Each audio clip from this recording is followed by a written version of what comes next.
Hello everyone. We can start if you're ready. Can you hear me? Yeah. Okay.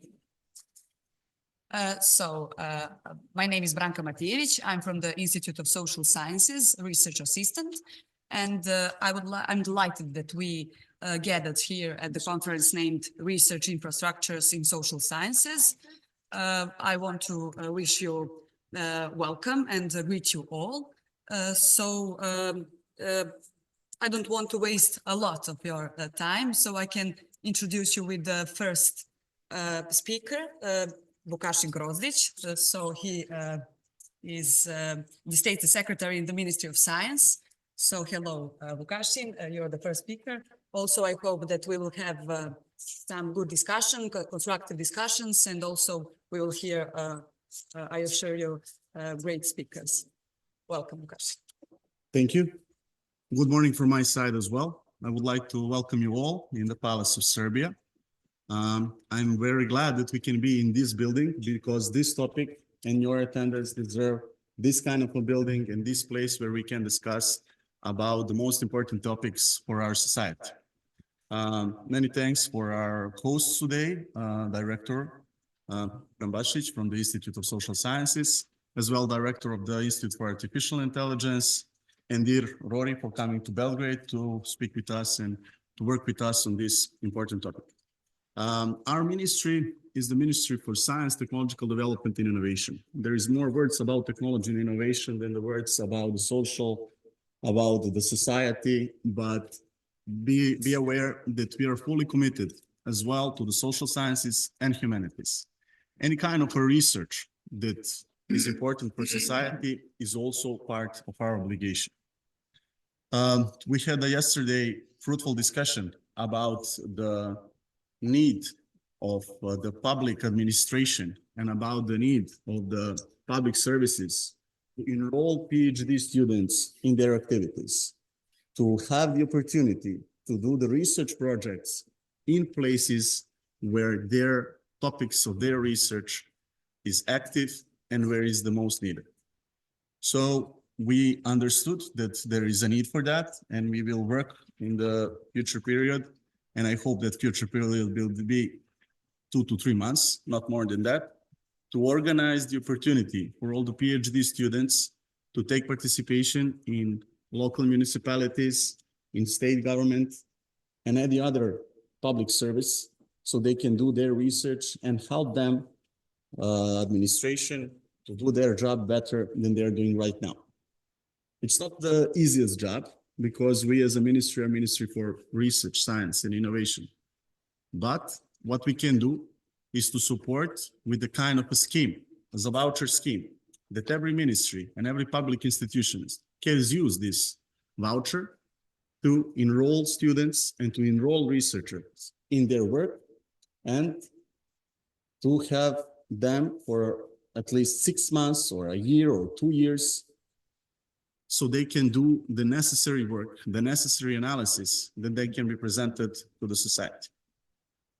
In the previous period, we also became part of the CERN in Switzerland, which is very important for our country, that showed our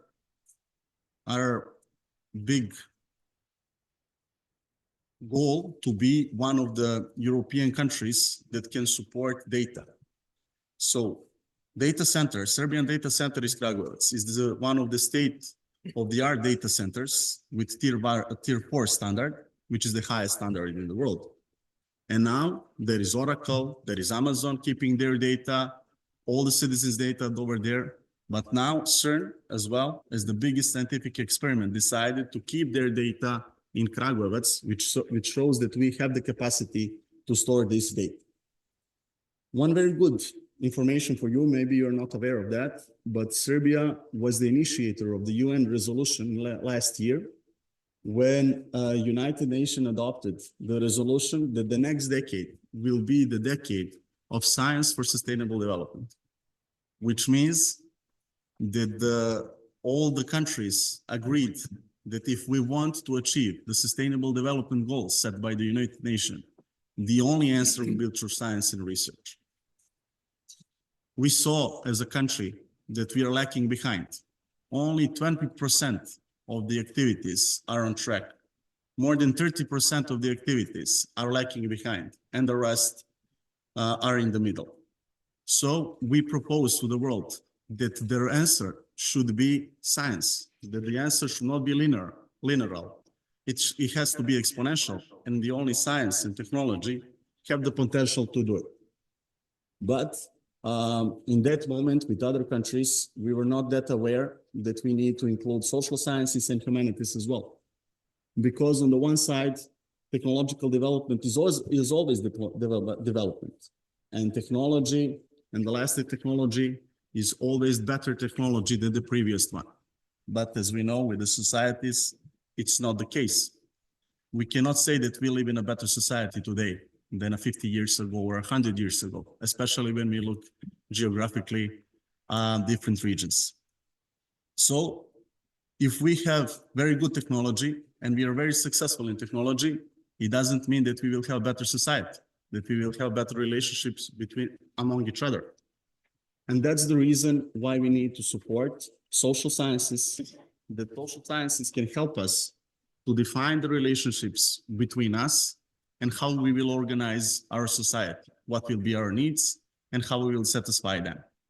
I hope that your work and the work of the survey and afterwards the analysis and recommendations can help us to achieve this. Let me just briefly inform you more about the work that we are doing.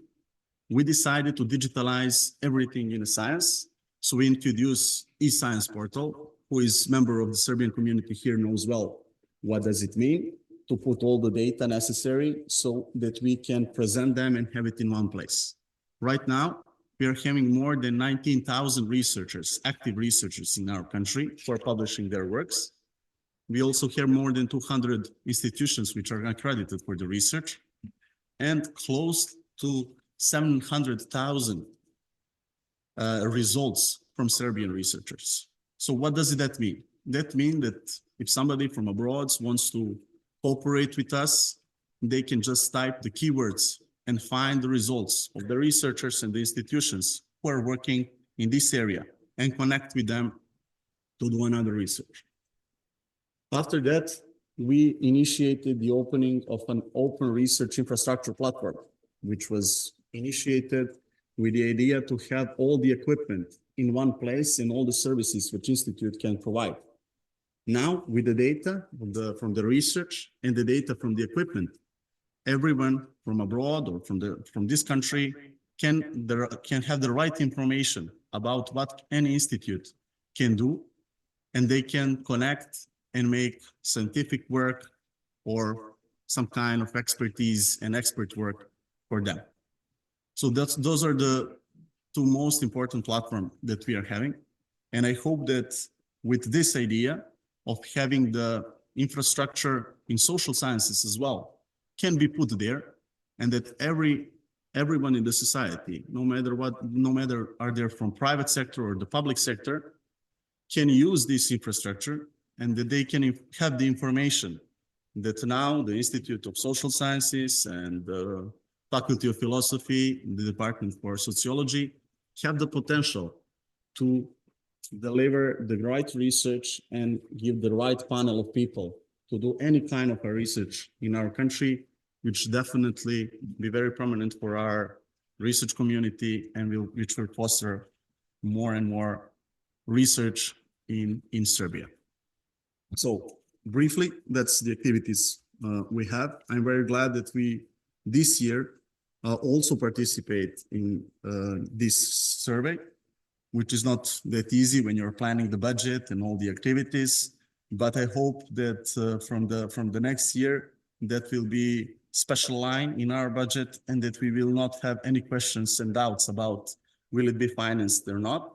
So that's my wish, and I will work on that as well from the next year to have a special line for this activity, because this is of the national importance and it should not be something which we can decide whether we will do it or not. So thanks once again for being in Serbia, and I wish you all fruitful discussion today.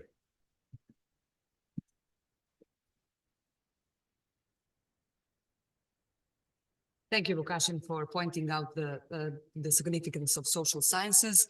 Our second speaker is director of the Institute of Social Sciences, Goran Bašić. Please, Goran, the floor is yours. Thank you, Branka. And dear colleague, dear State Secretary, Mr. Grozdic and Mr. Tojanovic, and dear Rory, and of course, dear associates and friends of the Institute of Social Sciences.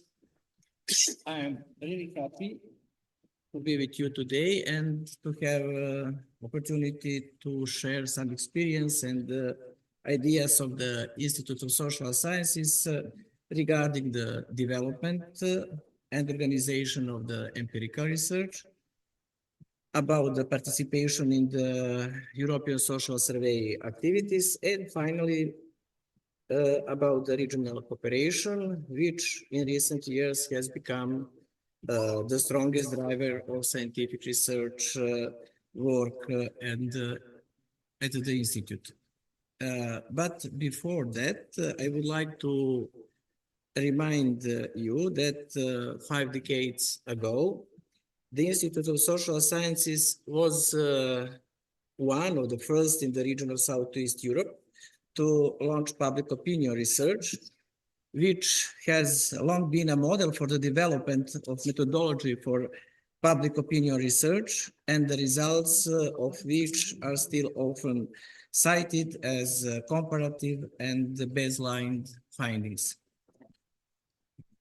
The years of changes, but also of general negligence in our country from the end and the beginning of the end of the last, the beginning of the new century, destroyed many infrastructures in the social sciences, including those necessary for empirical research. However, since 2015, circumstances have changed. And first, the Swiss agency Helvetas, with the PERFORM program, renewed the discussion about the importance of social sciences in the scientific community, and then in the public space and public policies. Most importantly, the PERFORM project enabled the inclusion of social sciences in European research infrastructures, primarily in the European social surveys. After a long time, the Ministry of Sciences has shown understanding for fundamental researches in the social sciences, and since 2017, Serbia became a part of European social survey infrastructure. And so far, 3 rounds of research have been carried out by the Institute of Social Sciences and the Institute of Sociological Research of the Faculty of Philosophy of the University of Belgrade, with the help of consortium consisting of colleagues from the University of Niš, University of Novi Sad, and the Institute of the Philosophy and Social Theory. In the meantime, thanks to the support we had from the management of the ESS ERIC project, and especially understanding of Mr. Fitzgerald, we got involved in other activities that significantly strengthened us. I would like to emphasize the inclusion in the work of the Sustain 2 project, during which Institute worked on the development of the ESS methodology and infrastructure in the area of the Western Balkans. And thanks to these activities, almost all Western Balkan countries are now included in the ESS network. Sustainable cooperations between national teams and coordinators has been established. And finally, we hope that the process of improving operations will be strengthened through future activities through Southeast European region. The inclusion in the European Social Survey infrastructure and the established regional cooperations enabled the clear development of the Institute, which is otherwise a complex system consisting of 6 centers from different disciplines of social sciences.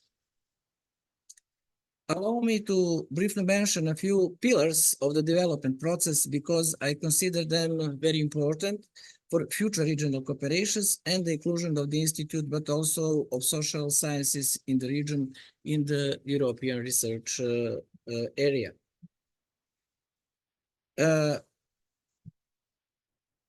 I want to mention that the Institute underwent a complex procedure of national accreditation and acquired completely on basis of the achieved results the status of the Institute of National Importance for the Republic of Serbia.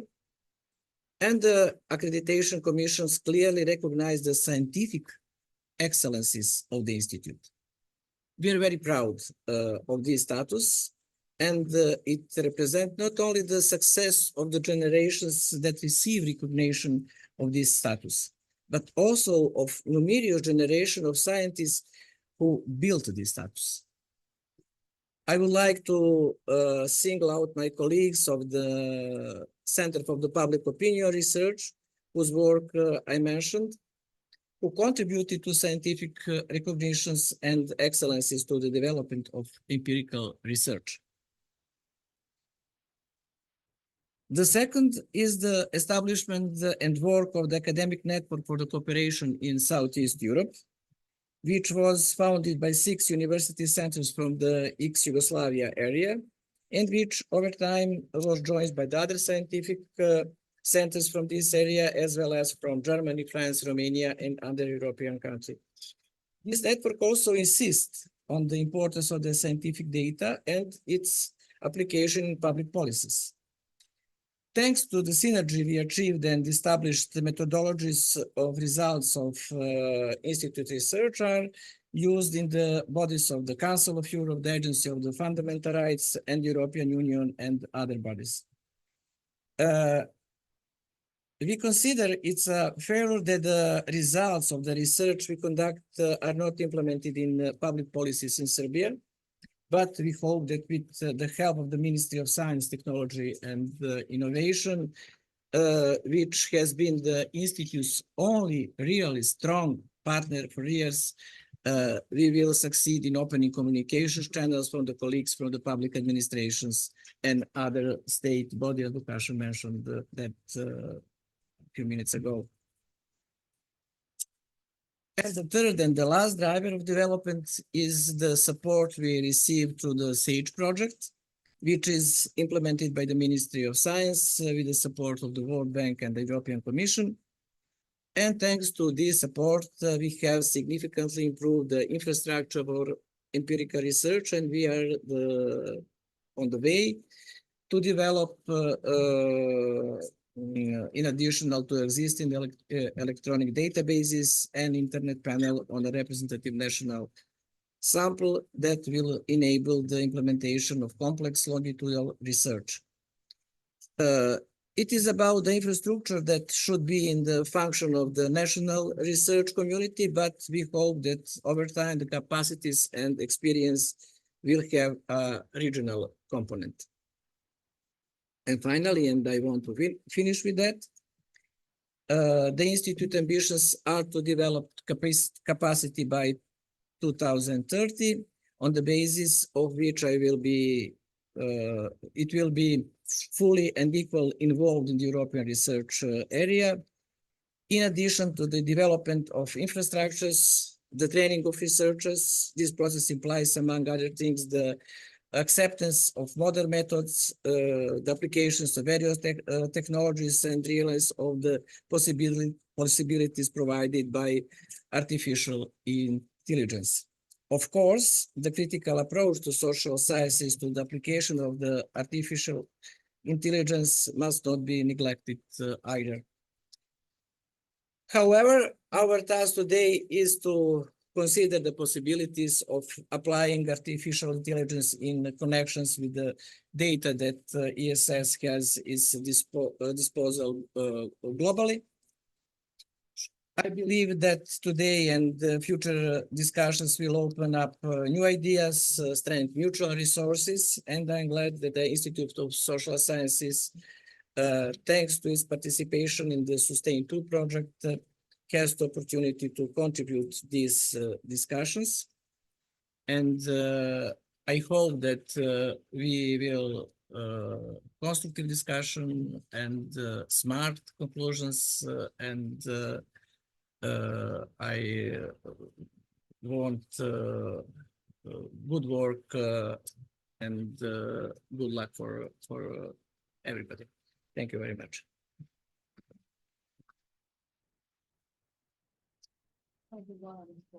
A speech and also for mentioning the artificial intelligence. I hope that we will something more hear about the artificial intelligence from the director of the Institute of Artificial Intelligence, Dubravko Čuliberg. Thank you, Dubravko. Try to make it short because we're already late and we're halfway through our session. Can you all hear me? Should I? I'm a professor. I can get loud if I need to, but I prefer not to. Anyhow, thank you all, and especially to the Institute of Social Sciences for this initiative. How this came about is maybe a story worth mentioning. The ministry, who is a great supporter of us, kind of got us into SAGE, maybe before time, and then we, as the institute that is only 3 years old, and we're talking about March, 3 years old, we get to rub shoulders with other institutes. There are national institutes, and that by default have to be around for 20 years or more, right? and have a lot more people. And one of them is certainly the Institute of Social Sciences. We tend to learn a lot from, both from the organized trainings and so on within SAGE, but also from just talking to people who have been in this business for a long time, right? And it's sort of, 10 years ago, you could be happy doing your machine learning and being an engineer and not really. I mean, you would. It's just that you help them out with statistics and things like that. They get on their way and so on. These days, well, unfortunately, AI is actually disrupting, and we cannot be ignorant of the fact that we are disrupting society in many ways. And it's actually come to a point where it's often easier for us to do something than to figure out if we should do that and what the legal social science implications are and so on. So basically, we are here to kind of discuss with you guys and maybe give you an overview of what can be done.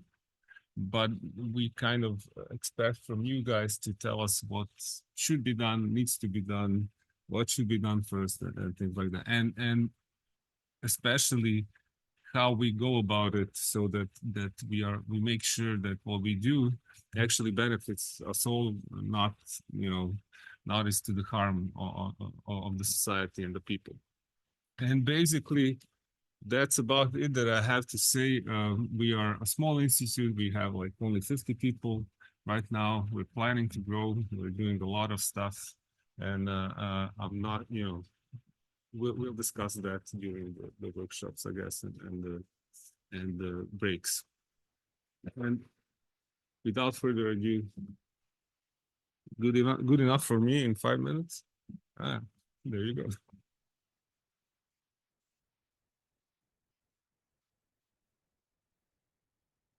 Next speaker will join us online, Blagovesta Čolova, Research Program Administrator from the European Research Executive Agency. Can you hear us? Yes, can you hear me? Yes. Yes, thank you. Thank you very much. First, I would like to thank you for the invitation for delivering this short welcome speech. I'm Blagovesta Čolova. I work in the European Research Executive Agency, and I am the project officer of ESS Sustain 2 project and also other projects in the fields of social sciences and humanities, but also other fields as well related somehow to artificial intelligence as well. So I'm very happy to be here to give you a welcome from our side, from the side of the EU funders represented by REA, by the agency, but also the European Commission.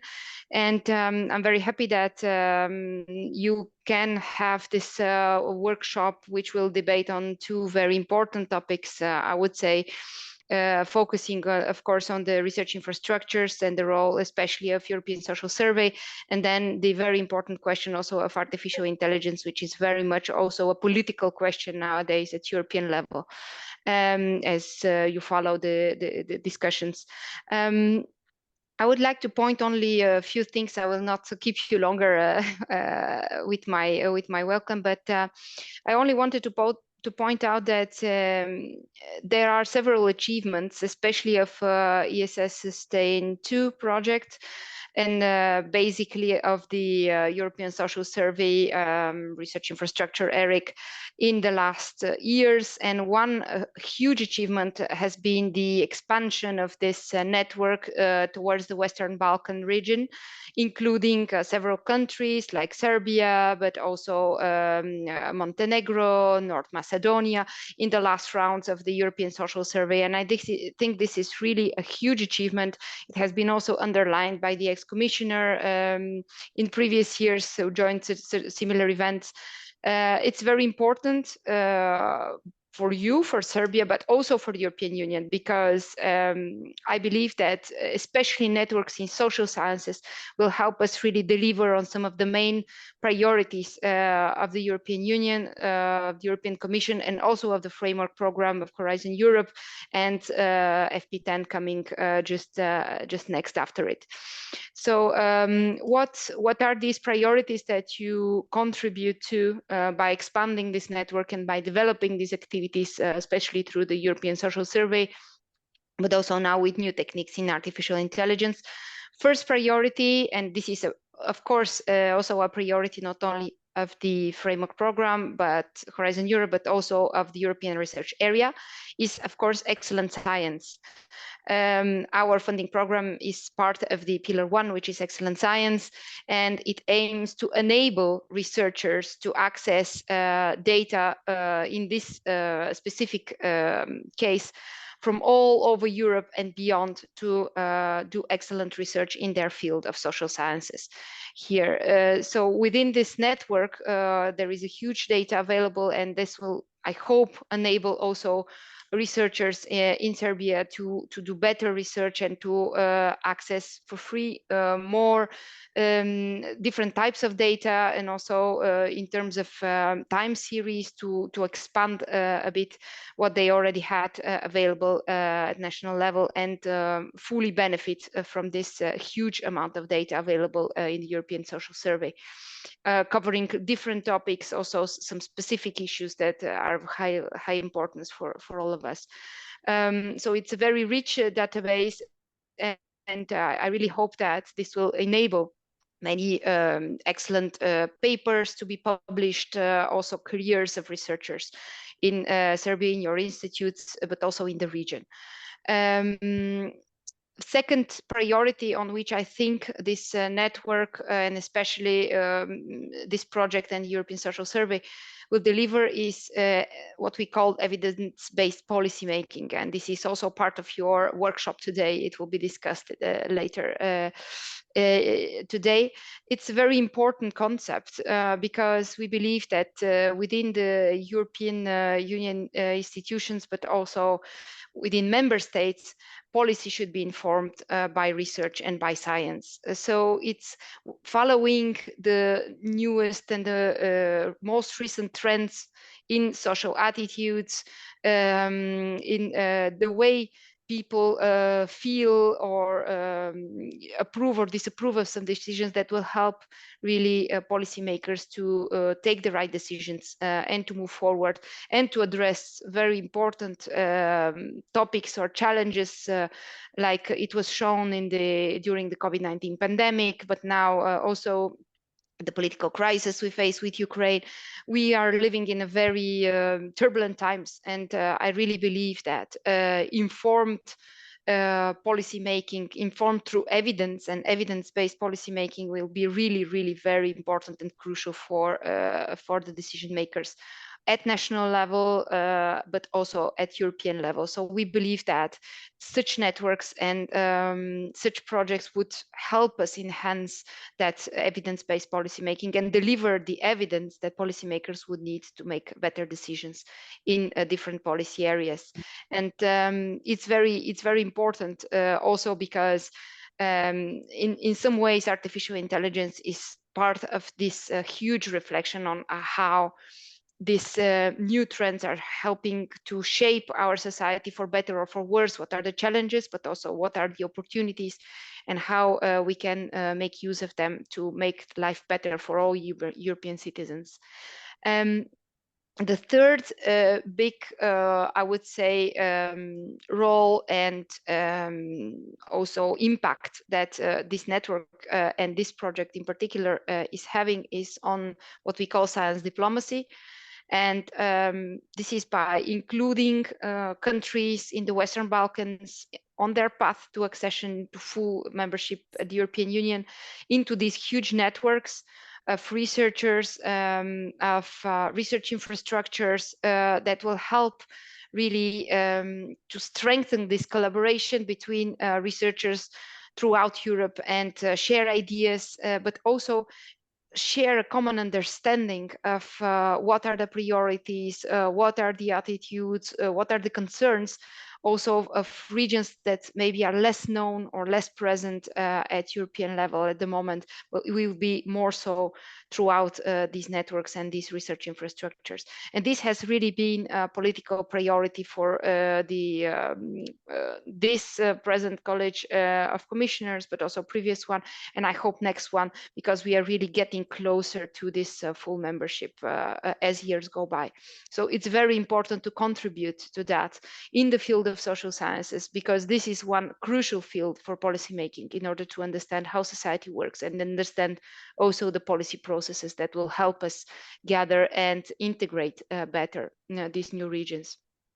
So one last word in conclusion, I would like to say that indeed we have been witnessing throughout the last decades how important research infrastructures are in this process, because unlike other projects at European level, these are long-term investments in enhancing excellent science, in allowing researchers to have databases, but also facilities, technology that will help them move forward and do excellent breakthrough discoveries and research in their fields.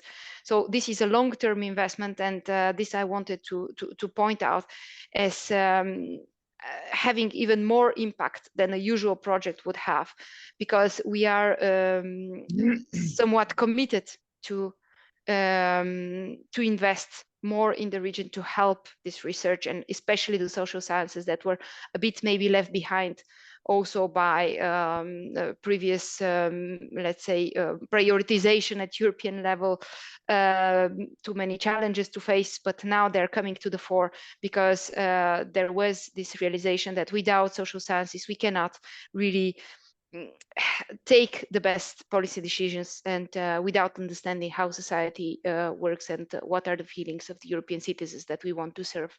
So thank you very much once again, and I wish you a very fruitful and very enriching workshop today on these very important topics, and I'm looking forward to hear the conclusions and the presentations. Thank you very much.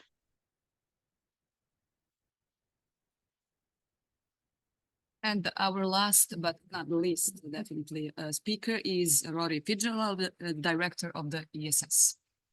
Good morning, everyone. I'm very happy to be here. Thank you very much for the State Secretary for joining us and for his opening words today.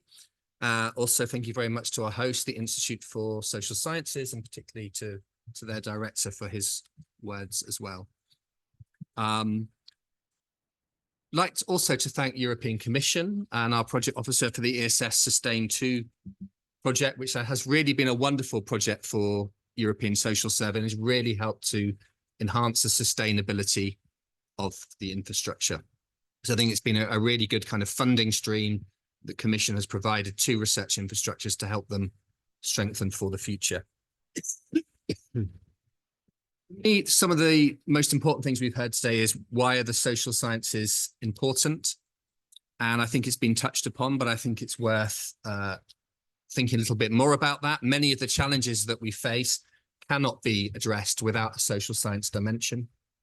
So dealing with the challenges of climate change is not going to be possible only through understanding things in the environmental sciences, but we also need to understand the role and perception of citizens. And without that, the Green New Deal probably cannot be achieved. We know that there are going to be many challenges coming from war, but also from climate change that are going to affect migration and immigration. How are we going to address that if we don't have good data on how people perceive those challenges in those countries? We're going to need European countries to receive immigrants in the future. We need to understand how those processes work. We've also been through a pandemic. We know that our societies have been impacted negatively in terms of their health, but yet we need strong economies. We need people who are able and ready to work. So we need to understand more about health inequalities in Europe. And again, we need social science data for that.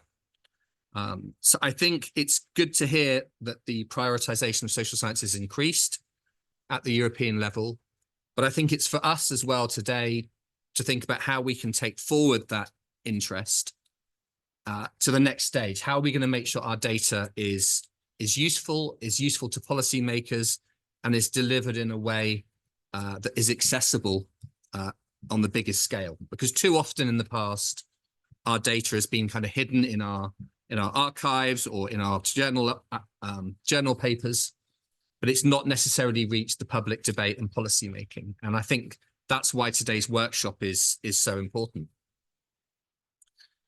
I remember the first time I came to Serbia many years ago, and we met some colleagues here from the Institute and other universities. And I remember the passion, the desire for Serbia to join European Social Survey. And it's fantastic now, not only that Serbia's taken part, but that it's a full member of the infrastructure. And I'd like to thank the government of Serbia for being a full member of our European Research Infrastructure Consortium. It was the first country in the Western Balkans to join the infrastructure, and it's played a leading role in the Sustain 2 project in working with other countries in the Western Balkans to try and move more of them towards membership. And we now have a second member with Montenegro, which is a fantastic development. That said, there's much more to be done. Albania, Bosnia, other countries still not full members of European Social Survey, Eric, and participation fluctuates over time. So there's much more work to be done. And I hope there'll be future opportunities to work about infrastructure development in the Western Balkans going forward. For Serbia, the November 2023 report on accession to the European Research Area, ESS was mentioned as part of that. And so that's one of the other ways that participation in social sciences can help with the processes of European integration, to play a full part in the ERA, and also to provide data about that accession process, which is an increasing priority for the European Union. I'd like to thank my colleagues in the Institute of Social Sciences and the rest of the consortium who are responsible for implementing European Social Survey. It requires very high standards. It requires changing ways in which things may have been done before nationally to ensure we can produce harmonized data. So I'm very grateful to all of those who've been involved in the national coordination of the ESS in that way. We hope that maybe in the future it'll be possible to host a General Assembly meeting of the ESS ERIC in Serbia, and hopefully that's something which could be considered going forward with the other 27 members of the ESS ERIC. Finally, in terms of today, I'd also like to welcome the presence of the AI dimension in our proceedings. It's something which European Social Survey needs to put more attention to in the future. So I'm grateful to colleagues here for putting that on the agenda. Particularly interested in how we might use artificial intelligence to enhance our data collection in the future as we move more of that online and away from the face-to-face interviewing, but also how it might help facilitate better analysis, more wider access to analysis across those in different domains, and also how it might encourage better data linkage with social science data and that from other domains. So I'm particularly interested in our discussions later on today on AI. So thank you very much, Goran, to you and your colleagues for organising today. Thank you to the ESS Sustain 2 project for the funding, not only for today's work, but for the regional investment in the Western Balkans. I think it's been very well placed, and nice to be here. Thank you. And the first session of our event, Enabling Regional Excellence, will moderate Helena Hirschenberger. Thanks, Helena. You can start. Thank you. Good morning. My name is Helena. I'm member of the project implementation unit of the Serbia Accelerating Innovation and Growth Entrepreneurship Project, already mentioned several times today. The project is a joint initiative led by the Ministry of Science, Technological Development and Innovation, the World Bank through their loan agreement, and the European Commission through the Instrument for Pre-Accession.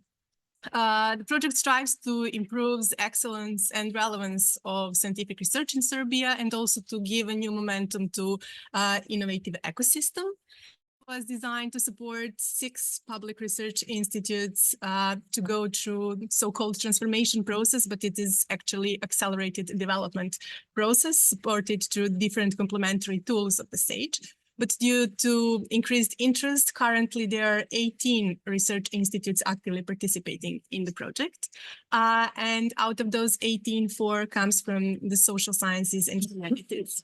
And we're really pleased to work with Institute of Social Sciences, led by Goran Bašić and his dedicated team, working not only on the internal transformation and improving of capacities, but also going beyond. And exploring potentials, how to reestablish the role of social sciences in research sector, but also in policy making and society. And we are particularly excited to see that 2 institutes from this pool of SAGE institutes work together and try to map topics and fields for interdisciplinary research and social impact. So in this capacity, I'm really privileged to be here with you today and host this first panel. So I would like to return the floor to Professor Rory Fitzgerald, not only director of ESS, but also under the SAGE, the chairman of International Advisory Board of the Institute of Social Sciences. Brian, the floor is yours. Thank you very much. Yeah, this SAGE project is an excellent initiative, and I'm delighted to be chairing the Scientific Advisory Board in relation to the Institute of Social Sciences. And I think we'll be having our second meeting of that group in May to see how things are going with the project. So looking forward to hearing more about that and about that transformation. I wanted to talk a little bit in this section about why social science data could be particularly helpful for regional work, but also in relation to sort of policy making. So European Social Survey data has been available for a long time. One of the aims of ESS was always to ensure data was used beyond academia itself. But often there can be many challenges about realizing that kind of influence of data. And that doesn't only apply in the Western Balkans, where I think clearly there's quite a gap sometimes between social science outputs and policy making, but it applies elsewhere across many of the countries in the ESS. And also what you see there is a bit of a continuum with some countries where there's kind of a culture of evidence from the social sciences being used in policy making. For example, in the UK, my home country, where there's a lot of influence of social science data on policy making. and also a lot of data, many hundreds of surveys and other social science initiatives, and others where there's almost the opposite culture, where it's almost seen as traditionally bad or unacceptable almost for academics to be kind of involved with trying to ensure that their data goes beyond academia itself. And I think there's kind of a slow culture change in social sciences now, where there is more of an acceptance and a willingness to see that your data and the findings that you create should be used beyond academia itself. And we've been looking a little bit recently at how ESS data has been used at policy making level. So recently we, as part of the Sustain 2 project, commissioned EFIS Centre, who are based in Brussels, to look at how ESS data was being used at the European Union level or the national level, or more generally in policy making. And they looked at the Overton database, which is a policy database, and they found that there were just over 3,246, to be precise, policy documents that referenced European Social Survey across 57 countries all across the world. In fact, vast majority of them actually in Europe, but also sometimes referred to in the US or Australia, in even Africa, as a kind of reference point. And of those 3,000 or so policy documents, about half of those were referred to by governments, 39% by think tanks, and 15% by international governmental organizations. So we know already that ESS data is being used and picked up in policy making and in those areas. The most frequent places within the European Union area where these were cited was the EU Publication Office. And if you break that down even further, you see information amongst key DGs, for example, Employment, Social Affairs and Inclusion, and DG Research, General for Research and Innovation. We've also seen, for example, in my own country, there's 202 references to European Social Survey in policy documents, and the data is also being used, for example, by the World Bank, the government of Switzerland, and the German federal governments and so forth. So we know that the data is being used and picked up in policy making. What you rarely would get would be an example where someone would say, well, this particular finding has led to this particular policy change, tends to be more used as background information, perhaps as monitoring information to look at change over time. And that's kind of the role where this kind of general social science data would be used.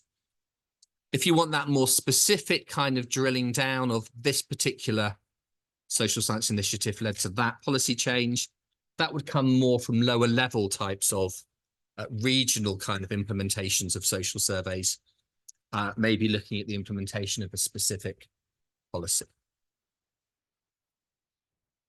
We also have some other information. We've been looking more generally through an organization called Technopolis about how ESS data is being used in terms of non-academic impacts. And they found a number of different areas, one of which is this kind of general intelligence and insight that I mentioned before for NGOs or government ministries. Another one is agenda setting, where ESS data is used to highlight a particular problem or challenge, triggering various types of policy action. A third one would be influence on public debate or highlighting certain issues to the general public. And in fact, ESS data is regularly quoted in the media every month, again, all across the world, but mostly in Europe.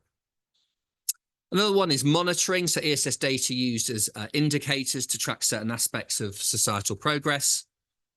And the last one is also methodological impact. So very often data can be collected, which can be quite poor. ESS tries to highlight the methodological advantages of using high quality methods. So to give some specific examples from countries about where ESS data is fitted in, one would be in Hungary, for example, where ESS data was used to look at the societal relationships of older and younger generations. In Finland, ESS survey design and data were used to evaluate the possibility of a universal basic income trial, which is something which might become increasingly necessary, particularly if AI ends up making us all unemployed. We might need our universal basic income. In Slovenia, ESS data has been used to inform the resolution on family policy between 2018 and 2028, a family-friendly society. Many references to ESS data in that policy document. In Ireland, ESS data has been used to improve some of their own survey questions when they're monitoring policy and services for Irish citizens. And in Lithuania, for example, the strategy for demography, migration and integration policy made reference to ESS data to improve the role of community organizations and foster stronger communities. Those are just some of the examples of maybe where ESS data has influenced government policy. And another one would be, for example, my favorite example almost was in Portugal, where there was information collected about the role of the judiciary in different countries. And there's been a particular problem with the judiciary in Portugal, and the low levels of trust in the judiciary in Portugal was highlighted in comparative perspective to other countries, and that then influenced the future training of judges within Portugal. So social science data can and is used to influence policy, but it's not enough. I think sometimes we get frustrated because we say, look, we've got this great data, but policymakers and others aren't using that data. But I think the onus is also on us to find ways to improve that process. We can't just sit there and be frustrated and say, well, they don't listen, it's their loss. So what can we do? I think we need to better understand the policy-making process, to learn about it, to learn the different stages and how that differs between different countries and institutions. We then need to tailor our outputs and our interventions to ensure that we provide data and summaries of our data in a way that will help policymakers and is accessible to them. And they rarely have time to spend days and days analyzing our data themselves, or even reading very long reports or journal articles. What they want is summaries that highlight how our data fits into the questions that they're answering at that time. So I'm very excited about a new Horizon Europe project, which will be starting on the 1st of March, called Infra for Next Gen, where we will be trying to take data from across the social science infrastructures in Europe that's relevant to the next generation EU priorities in terms of green, strong, healthy, equal, and so forth, and to package that and discuss with policymakers and policy analysts what would be the best way to provide that data to them. And it's a hard process. You've got to take time to learn who are the key players, who is open to using your data, and how you can best work with them. And possibly even then to move to even co-creation maybe of some of our measurements in the future. And that's again in the Infra for Next Gen project with our Kronos web panel. So coming back to the original focus of this session in terms of enabling regional research excellence, I think the first thing is, how can countries in this region learn from countries where there's already good influence between policy making and social science? What are the specifics of this region and the key questions where people could learn from each other within the region? And finally, how are you going to enable your own researchers to take forward their results and try and reach policymakers? What kind of support do they need to do that in terms of communication skills and packaging? And those are my thoughts for this session. Thank you, Rory, for this introduction. Now, the second speaker in this panel is Professor Miroslav Veskovic from the University of Novi Sad, but also with his different backgrounds and roles, a scientist, physicist, but also leader of change in academic sector to different roles, including faculty dean, university rector, and assistant minister, and also with his background and career in the Joint Research Center Commission. So, Professor Veskovic, the floor is yours.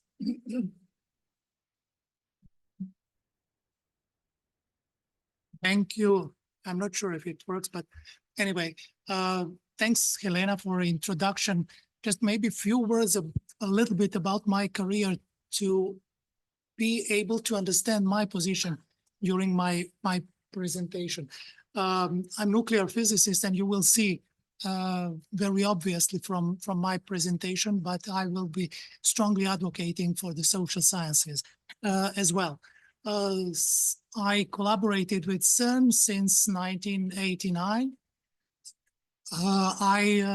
Since 2015, I worked for more than 8 years in the European Commission Directorate General Joint Research Center, European Commission Science Service, responsible to provide evidences for policy making.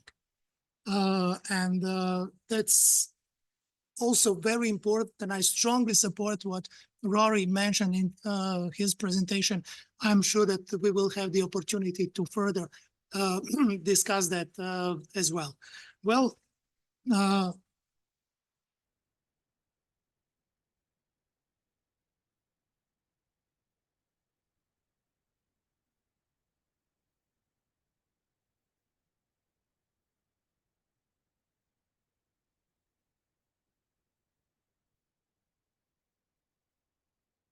This presentation here, maybe.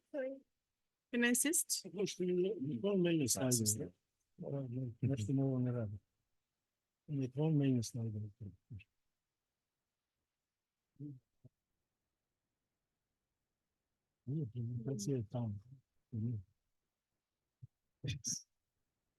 Ovo što vidimo ovde, ovo je well, I hope it will work now.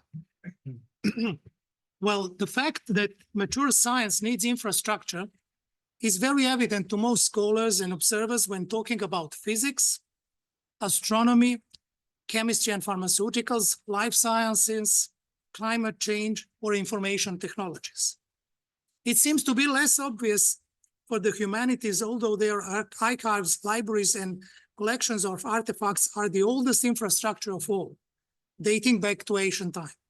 When it comes to the social sciences, although the notion of research infrastructure is still unfamiliar to many, research infrastructure exists in surprisingly large variety of form and structure, and state-of-the-art empirical research in social sciences is virtually impossible without them.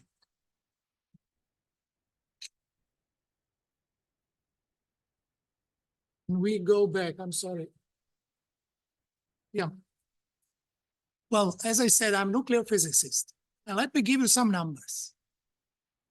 The Large Hadron Collider produces at design parameters over 600 million collisions proton-proton per second. Let's say 1 billion. The amount of data collected for each event is around 1 megabyte. 1 megabyte is equivalent to text data of the book of about 500 pages.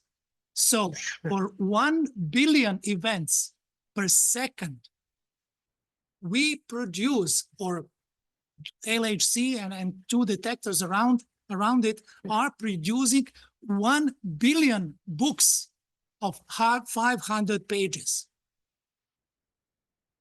Let's think about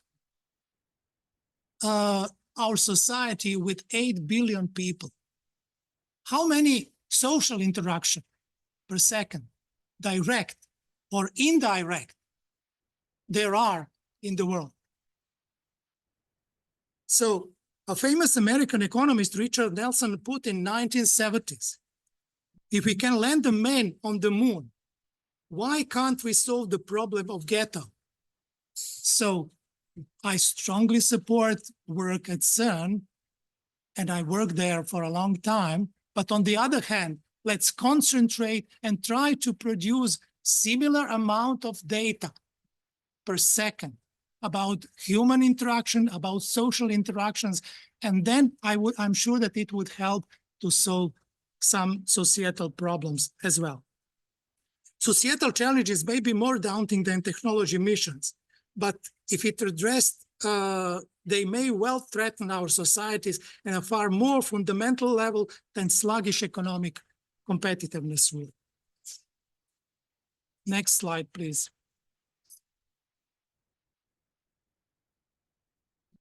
Yeah. The research infrastructure in the social and behavioral science program in the United States supports projects that create computational tools and data to facilitate basic research in the social and behavioral sciences that can lead to improved health, prosperity, and security. Projects should be aimed at creating computational tool and data to enable research by social scientists. Examples include, but not are limited to, data collection or assembly efforts that result in new resources for community of researchers, or software platforms that facilitate data collection efforts by the others. But let's go now to European position. Can we have the next slide, please? Yeah. The European Strategy Forum on Research Infrastructure is a strategic instrument to develop the scientific integration of Europe and to strengthen its international outreach. The competitive and open access to high-quality research infrastructure supports and benchmarks the quality of activities of the European scientists and attracts the best researchers from the world. The ESFRI process is really fundamental for the European research landscape. Jean Monnet, the father of the European integration, once wrote that if he had to begin again European unity, he would start with culture and not with the economy. With this in mind, it is not surprising that programs from among humanities and social sciences, like European Social Survey, have been among the pioneers of the ESFRI process. ESFRI operates at the forefront of the European and global science policy and contributes to its development, translating political objectives into concrete advice for research infrastructures in Europe. Next slide, please. The Social Science and Humanities Strategic Working Group monitors and assesses the implementation of the existing social sciences and humanities research infrastructure. It disseminates and shares best practices of social sciences and humanities and highlights, improves the potential application in multidisciplinary research infrastructures. It identifies new important research infrastructures and research demonstrators, as well as the research needs of pan-European interest in social sciences and humanities. It analyzes best implementation schemes of research infrastructure specific to this domain and promotes cross-domain sharing of best practices, standards, and implementation initiatives. It also explores research infrastructure's contribution to innovation and knowledge transfer to society. So it is very important to really follow the work of the Strategy Working Group on Social Sciences and Humanities. Next slide, please. As I mentioned, among more than 20 ERIC project developed through very specific and not very simple process, there are several research infrastructure dedicated to social sciences and humanities. So you can see European research infrastructure for heritage science, European Holocaust research infrastructure, consortium of European social science data, archives, common language resources and technological infrastructure, digital research infrastructure for arts and humanities, European Social Survey, and survey of health, aging, and retirement in Europe. Next slide, please. Just a few days ago, on January 23rd, ESFRI published a report about access to research infrastructure and charter on access to research infrastructure. And I think it would be very useful to have that in mind and to go through the document. Among the barriers to broader access. It's also discussed several legal, institutional, and financial aspects within this document, but also technical aspects as well. Next slide, please.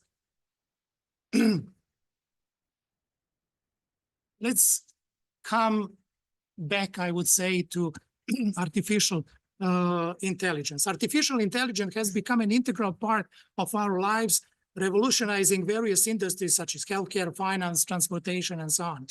But can artificial intelligence also assist in the analysis of the social science data? This question has been the subject of much debate among researchers and experts in the field. Why some argue that artificial intelligence can provide valuable insight and improve the efficiency of data analysis, others express concerns about its limitation and potential biases. Artificial intelligence has the potential to greatly assist in the analysis of social science data by automating process, uncovering patterns, and providing valuable insights. However, it is crucial to address concerns regarding biases and interoperability to ensure the validity and ethicality of research findings.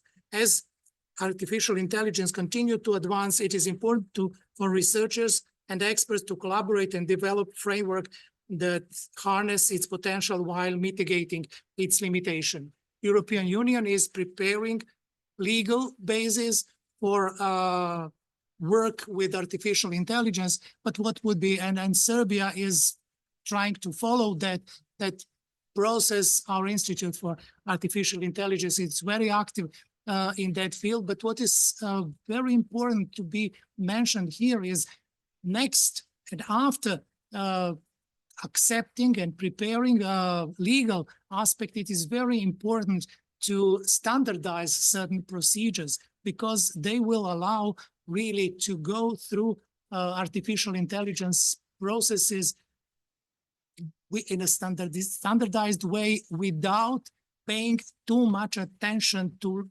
legal aspects, because legal aspect has to be inside those standards for the application of artificial intelligence.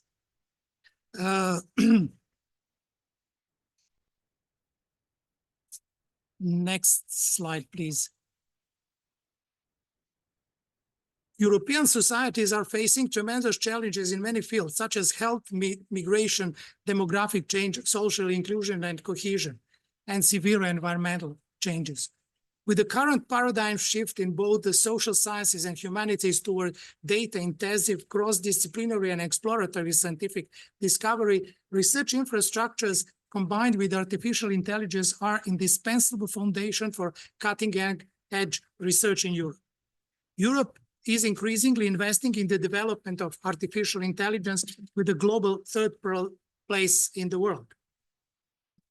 Social innovation plays an increasingly important role in the artificial intelligence landscape, with the European Commission funding and promoting research and products that primarily aim at serving society.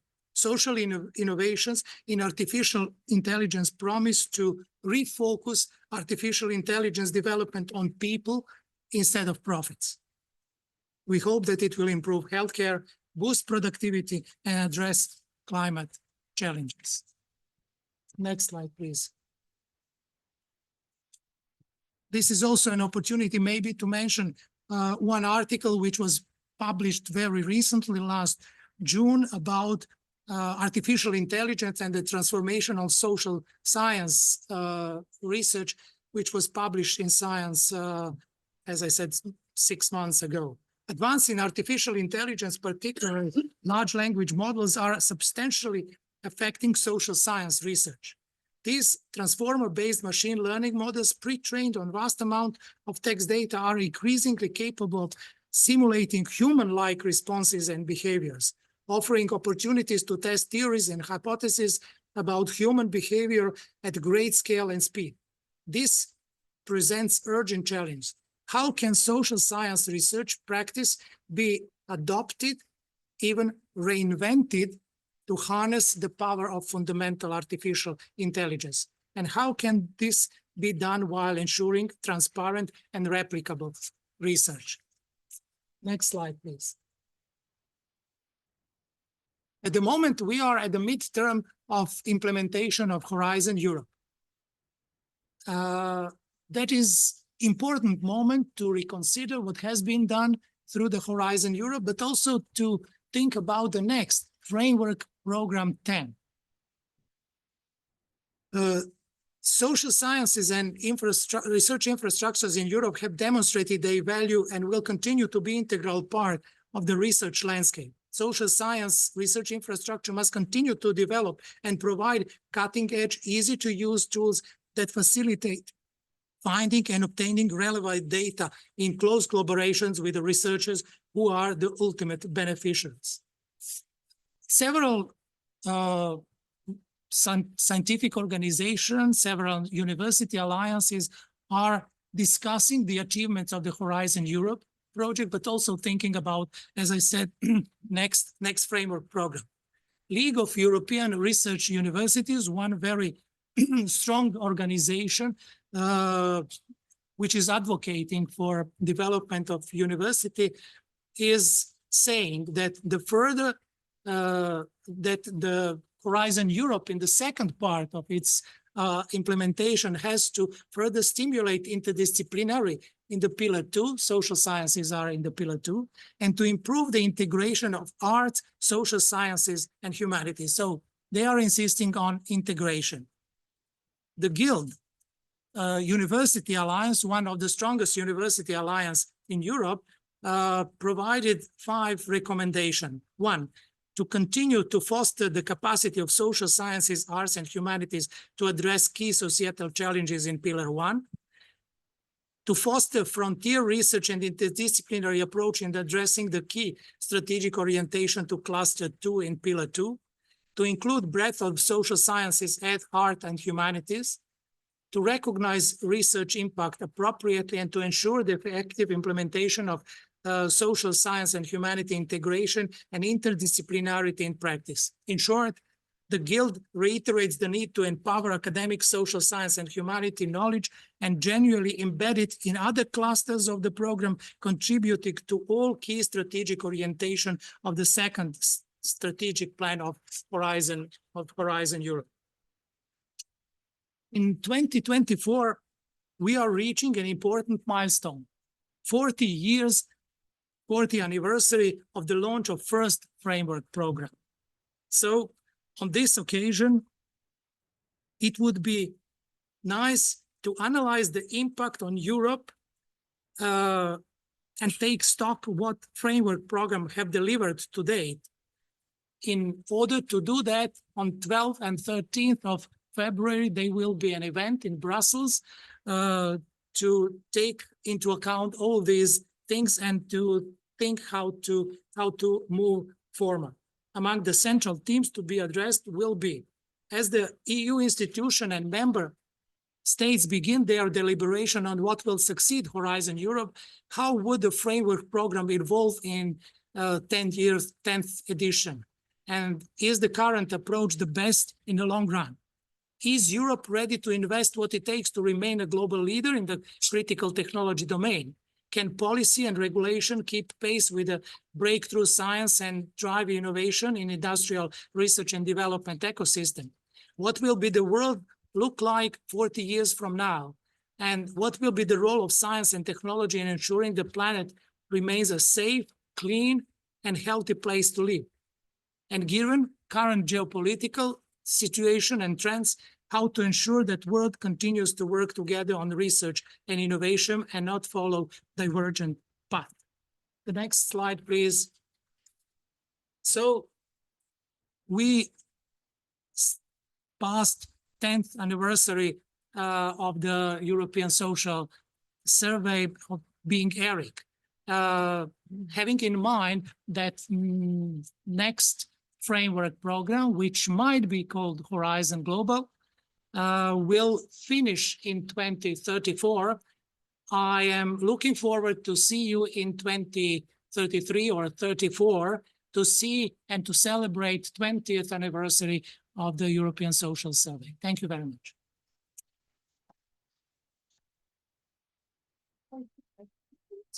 Now I would like to give the floor to Professor Miroslav Trajanovic, State Secretary in the Ministry of Science, Technological Development and Innovation in the Republic of Serbia.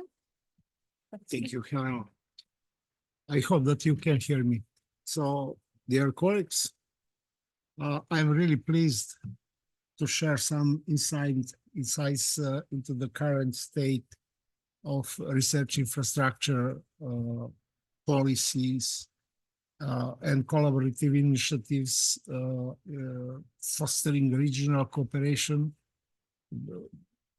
not only around Serbia, but maybe in the wider area. And it will be with particular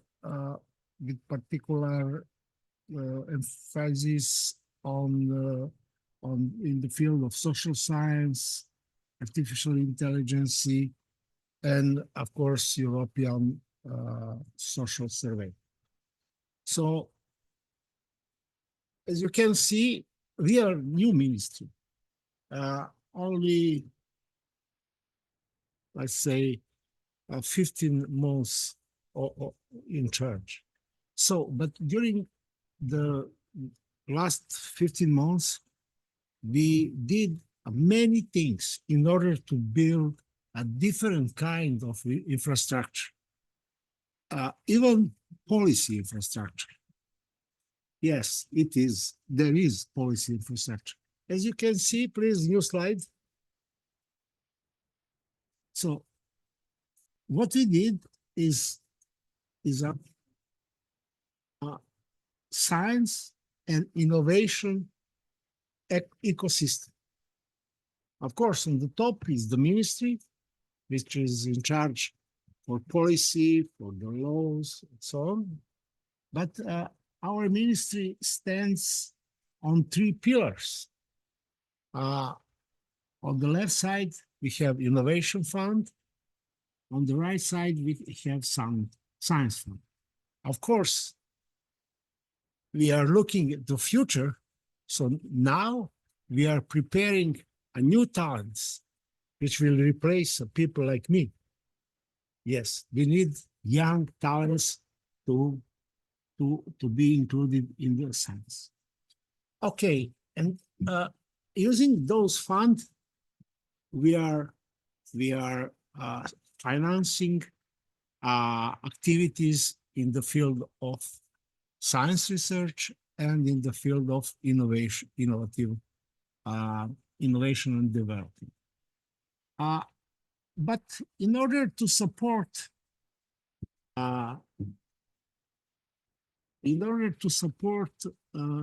researchers to do our work, we made, of course, research performing organization, and there are 206 research performing organizations in Serbia. We are a small country, and this is actually good enough. And partly we have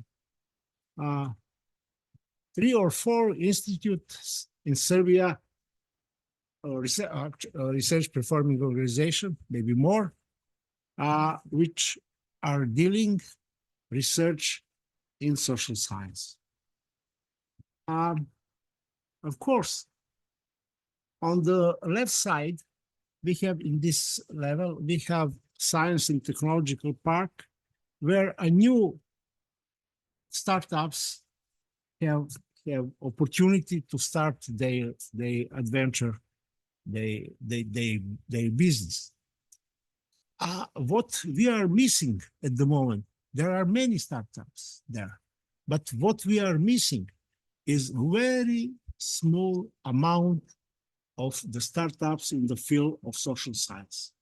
And you should do something for that. So as a professor, I see many professors here. As a professor, you should develop in the mind of your students entrepreneurial approach to the life, because society needs many services in the field of of the of our life. And we need experts which will have companies which will serve to our society.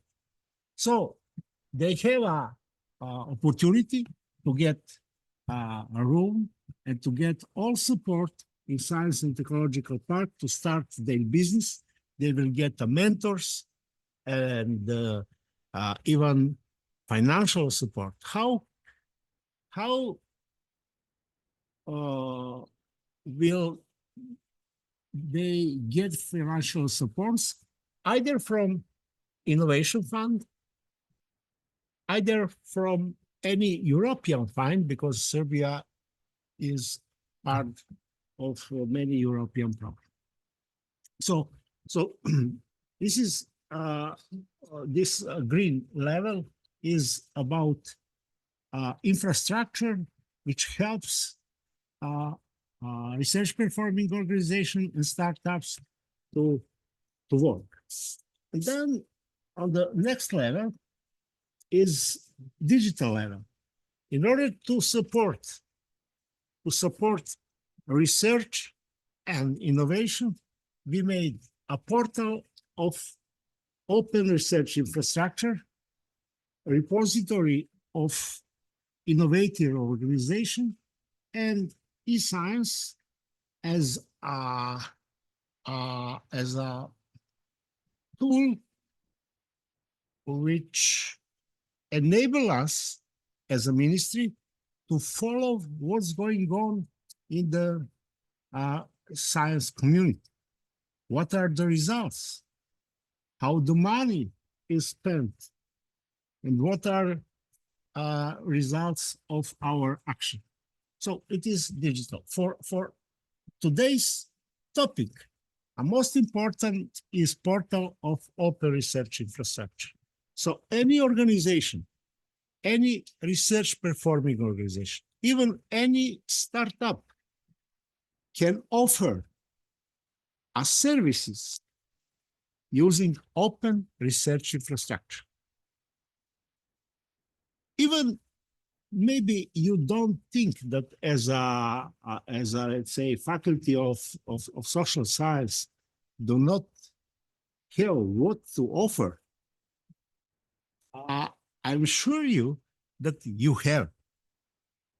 There is a many research kind of research infrastructure. One of is a set of data. Another can be an excellent team of people, expert in the field, who can analyze data and give some results.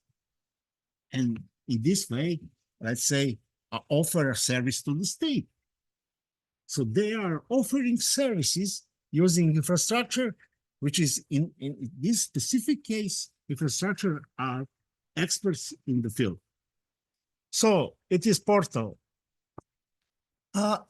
Next level is our organization which support innovation.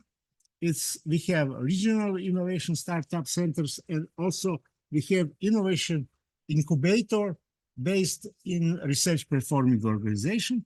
And what we are now doing is to make a network, not only one, but network of technology transfer office with with real expert in technology transfer.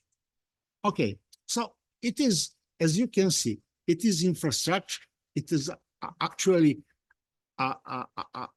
one wide picture of what we as a ministry offer to our research community. Next slide, please. Okay, I told you about research infrastructure. So we made portal of open research infrastructure. It's pretty much old picture. And I urge you that you are visiting it and then publish your infrastructure. Not only infrastructure, but also services that you are offering to the rest of the world using your infrastructure. So why? Because people a community, a company, and so on, institution in Serbia, they don't need your infrastructure. They need services that you can offer them using any infrastructure that you have. We are happy that portal is operational, and the first results are promising, and I hope that many companies, many organizations will benefit from the portal. Next slide, please. Speaking about infrastructure, my colleague, State Secretary Vukašin Grozdic already mentioned that we opened a data center in Kragujevac. So this is a room when all your data that you collect should be there, but should be in the open format. Because once when you have a data and put it in some data repository in open format, many people will benefit, and maybe they will draw a better conclusion analyzing the data that you collect. You will benefit also, because also you have to be seated as an author of the data. Okay, so we have, this is infrastructure. This is real good research infrastructure data center. But also, the Serbia have open data policy on the state level. So according to law, some of the data in Serbia have to be open. And we have a portal for such a data. And you can approach, not only you, anybody all over the world can approach the data and use it for different application. Now we are what we are now to do is to include also medical images and medical health records, because the benefit of using such data to predict and the disease is enormous. So we will, the law is in final phase, and soon it will be applicable. Okay, next slide, please. Even we have our director of Institute for Artificial Intelligence. Let me tell you that yes, having a data is good.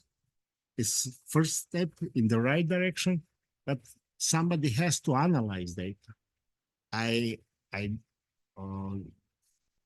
am sure that you have possibility to analyze data, but sometimes artificial intelligence is better. So we did many things in the field of artificial intelligence in order to enable that all people are using it, but in the safe way. And also you respecting all ethical guidelines. So what we did in 2017, we start to pushing artificial intelligence in the schools. Then 2018, the Center of Digital Transformation is established. In 2019, we adopt national strategy for artificial intelligence. We were first in the region. We did. I will skip for the moment the rest. Let me tell you, it was 2009.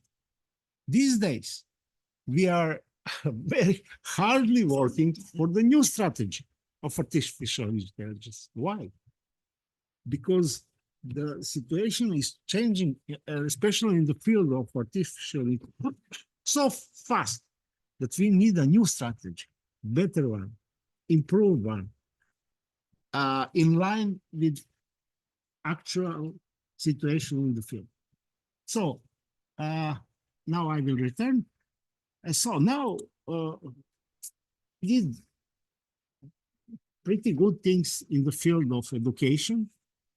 In 2021, we launched Institute for Artificial Intelligence, some master programs, and we become part of global partnership of artificial intelligence, and also it's under the OECD, but also in the Forum for Artificial Intelligence under the UNESCO. So, as you can see, we did everything which is in our hands to make environment in Serbia for wider use of artificial intelligence, but in ethical way.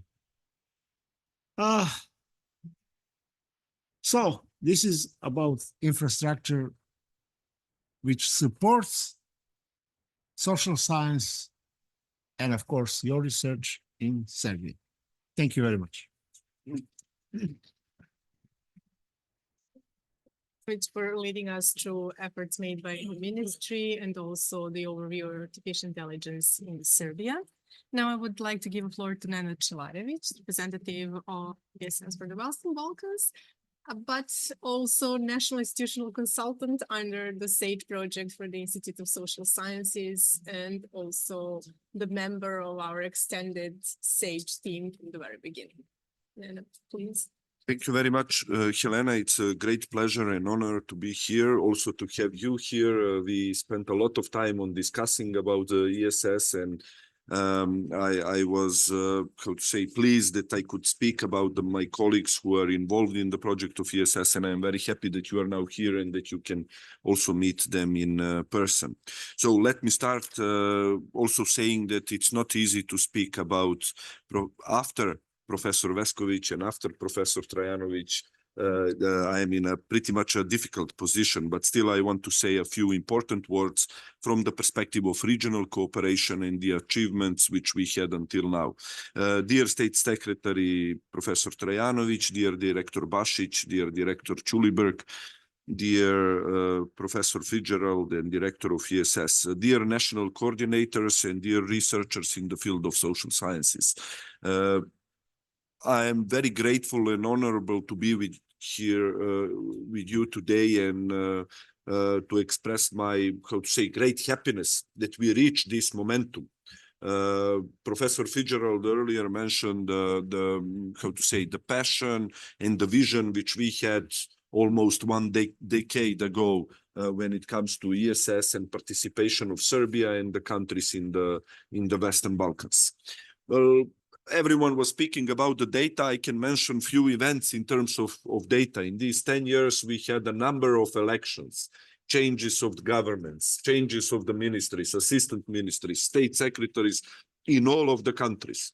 Then we also had changes in terms of centers, who is heading the centers, who is working on ESS, and who is working in certain institutes. Still, around our network, we managed to keep the community, and our project officer this morning, Blagovesta Čolova, also mentioned how much the science diplomacy is important. And this regional cooperation is actually about the science diplomacy. First, inside of our region, in the Western Balkans, but then also going beyond. In this event today, we are proud to also host the colleagues from, I can say, more than only Western Balkans, Southeast Europe representatives will be here, and we want to look into this expansion. Everyone in this room contributed to the point where we are now when it comes to the membership of Serbia as a full member in the European Social Survey, but also Montenegro was mentioned and other countries participated in certain rounds. I personally want to thank also to colleagues from the ministry, Milica and Maria, who are with us today. In last 10 years, we had a lot of exchanges over phone, emails on administrative issues for Serbia to join. Then go without saying the Institute of Sociological Research, Institute of Social Sciences, Institute of Philosophy and Social Theory, University of Novi Sad, University of Niš. Probably I will forget someone, but basically everyone played a role in creating an alliance and creating a network first in Serbia. Then this network got an expansion with colleagues from Bosnia, Macedonia, Albania. Some of them will address. And then even going wider now with colleagues in Romania, Croatia, Greece, Bulgaria. Every regional cooperation starts with interest, and there is an interest around this network. You are all the experts in the field of social sciences, and we need to admit our region is small. Our region is also small when it comes to expertise. It's really a few persons who can do this job which you are doing as a national coordinators or as a teams for implementing the field work. We had cases in Western Balkan country when the national coordinator left to Germany, there was no one else who could replace him.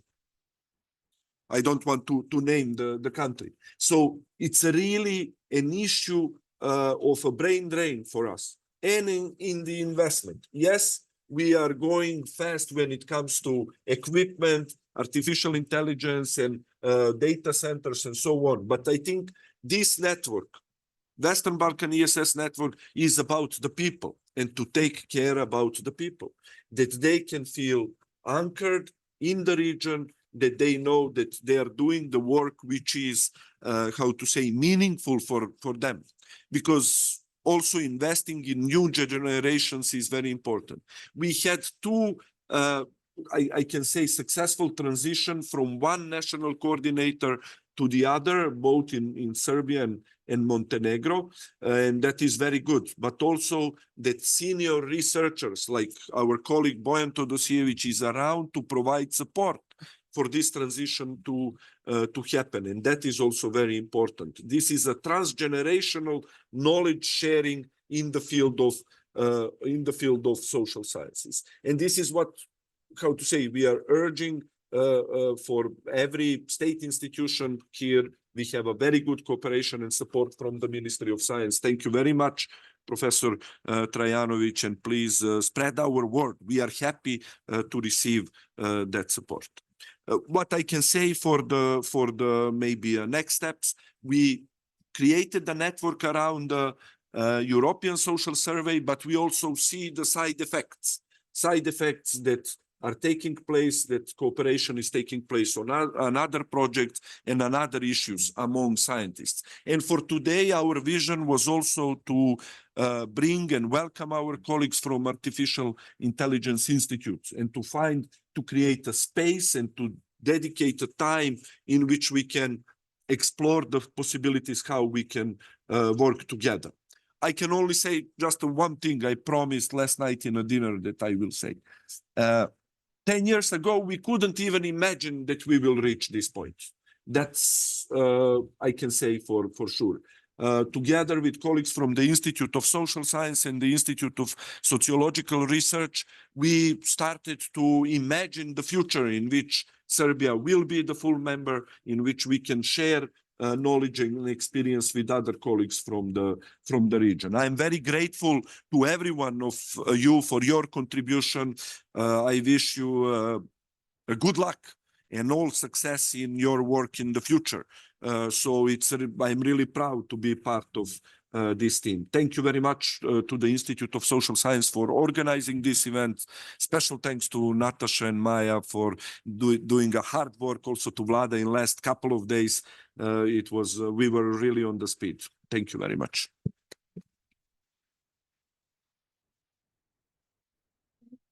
Finally, I would like to give floor to Jovana Zafirovic from the Institute of Social Sciences to give us a more perspective from the inside, from the institute and also perspective from the angle of young researchers in the institute. Yeah. Thank you, Helena. I hope everyone can hear me. So I'm a research assistant at the Institute of Social Sciences, and I guess I am in the most difficult position, like Nadat said, to speak after all these great speakers. But what I'll try to speak more about is the young researcher perspective about the importance of ESS and other research infrastructures in social sciences. I also have to use this opportunity to thank Rory and the ministry and everyone for coming here today, but also for actually making ESS a reality in Serbia. And most of my thanks actually go to my colleagues who have worked tirelessly for this to happen.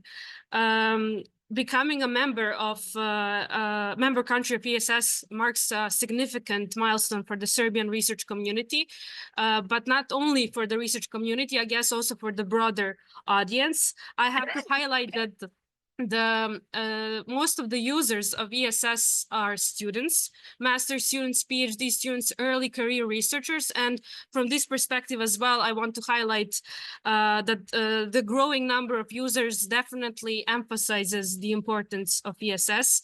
My own PhD also actually relies heavily on ESS data, and without it, I wouldn't be able to finish it. Additionally, it is crucial to recognize the far-reaching impact that the integration of Serbia into the ESS had on policy development. We, as an institute, tried in actually recent years, but also especially in recent months, to have different meetings with stakeholders, like people from the civil sector, policymakers, to try and show them the importance of having high quality data, reliable data. I guess for us in Serbia, and maybe I guess for all the Western Balkans, having reliable data is of utmost importance to make informed and evidence-based policies.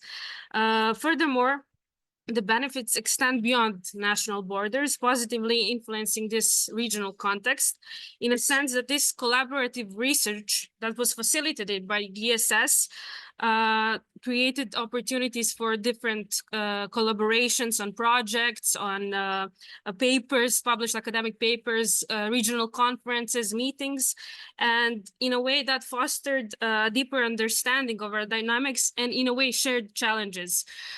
So in that sense, we could maybe overcome them together. I also believe, this is what I wanted to say, that this cultivates in a way a sense of unity in our research community from the Western Balkans. And at the end, maybe, and above all, I wanted to highlight that DSS in a way gave us motivation, gave us encouragement to believe in ourselves, to believe in our research capabilities, to believe that we are able to do excellent science, we are able to conduct high quality research. And I want to highlight that maybe, and to conclude with that this is what we need. We need support. So yeah, I was pretty short and on time, but yeah, thank you. Very good. Thank you, Alana, for this excellent overview of the perspective from inside the institute and the excitement about this, because it is really important. And I think you opened already the topics of evidence-based policymaking, which is actually the next panel. And also we talked a bit about the role of artificial intelligence, and I'm sure we will explore it more. I'm not sure about the timing because It's coffee time. it's coffee time, but I'm not sure if there are some questions. Maybe we can. Yeah. I will not be very long since I'm waiting for the coffee as well. But there are two things, and one is evidence-informed policy making, but we will talk about that in the next session. But there is one thing which was mentioned by the policy officer, and we haven't tackled during our presentation. Which is very important for the region. It's science diplomacy. European Union, European Commission is preparing new framework for the science diplomacy. There are 5 working groups to help developing this process. I'm member of the working group on capacity building for science diplomacy. Another person from the Western Balkan is also a member of the working group on geopolitical issues in relation to the science diplomacy. But in the meantime, I was also contacted by one person who is somehow attached to Western Balkan as well, and currently working in Germany. And he also mentioned that we might try to think about processes developing science diplomacy in relation to the Western Balkan. And since we will be part of the European Commission working group, really to try to influence those conclusions, having in mind Western Balkan, Southeast Europe. And I would say that science diplomacy is related to the social sciences, arts and humanities as well, and so on. And in that sense, I would really appreciate not your immediate answer, but also maybe to think about that, to be in touch and to consider what would be our position, our country position, what would be the position of the Western Balkan, what would be the position of the social sciences and humanities in relation to the European framework on science diplomacy. Personally, I am trying to understand how to balance the experience in science and understanding the science which comes with the age, with the enthusiasm of the young people to do something and to share that with the others. And in that sense, I would really appreciate your comment about that when we think about science diplomacy, when we think about the role of social science in that, how to balance capacity building between young people, young researcher, and those experienced or senior researcher. Thank you very much. If we don't have questions, then maybe we can close this panel and proceed to the coffee break, but please use the opportunity to network informally and also to propose some topics and initiatives and also ask questions while we continue. And I would like to encourage both our institutes to explore possibilities, how SAGE can even further support these initiatives and how we can use this framework until we have the project and funding to support you. Thank you. Thank you, Helena, for great moderation.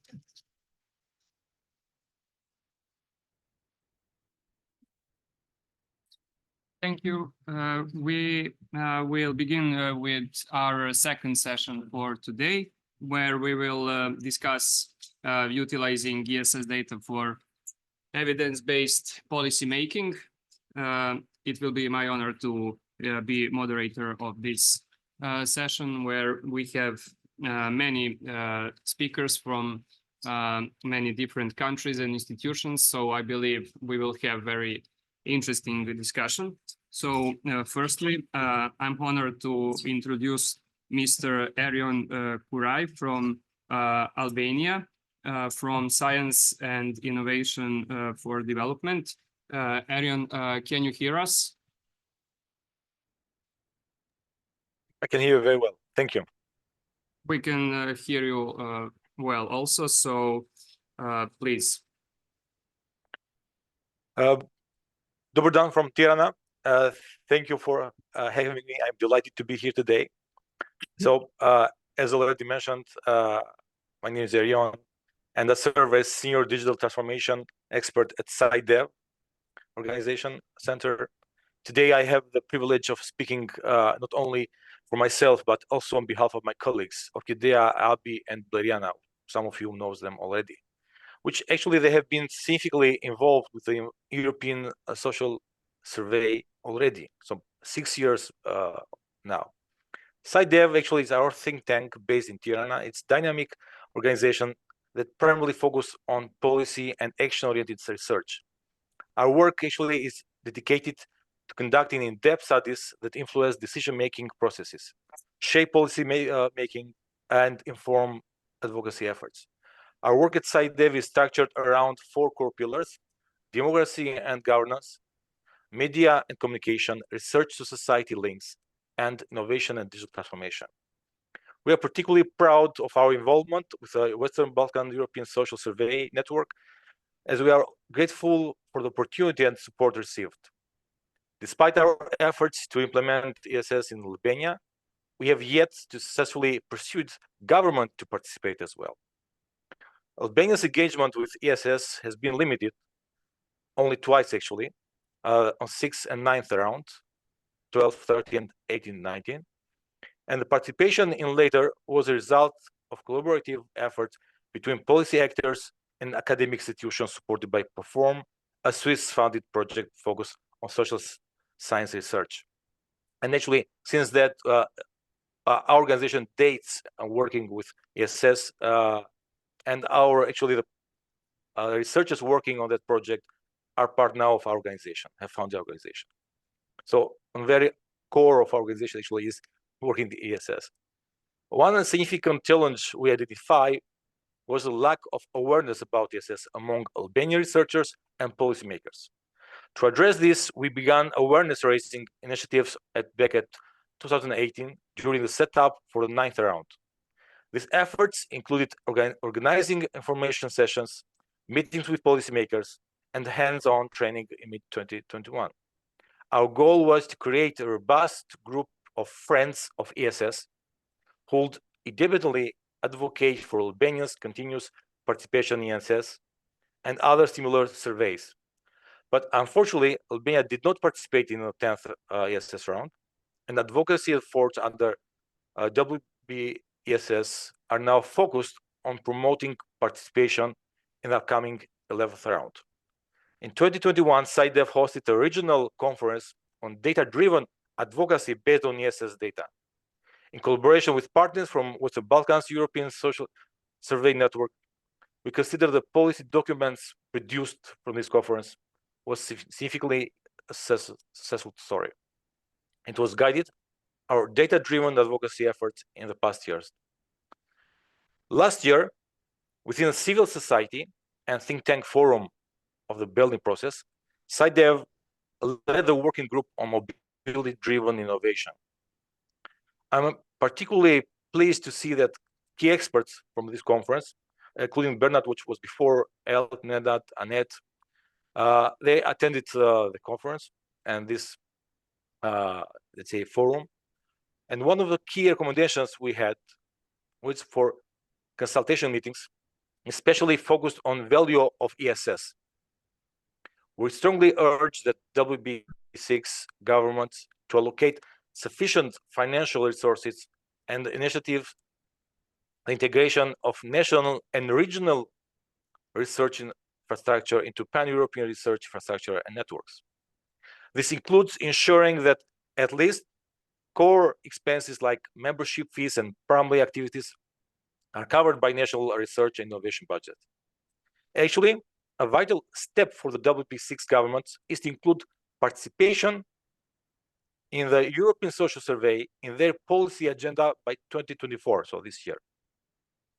Ensuring participation in the round 12 of the survey for the entire region, contributing to evidence-informed policies and high-quality research.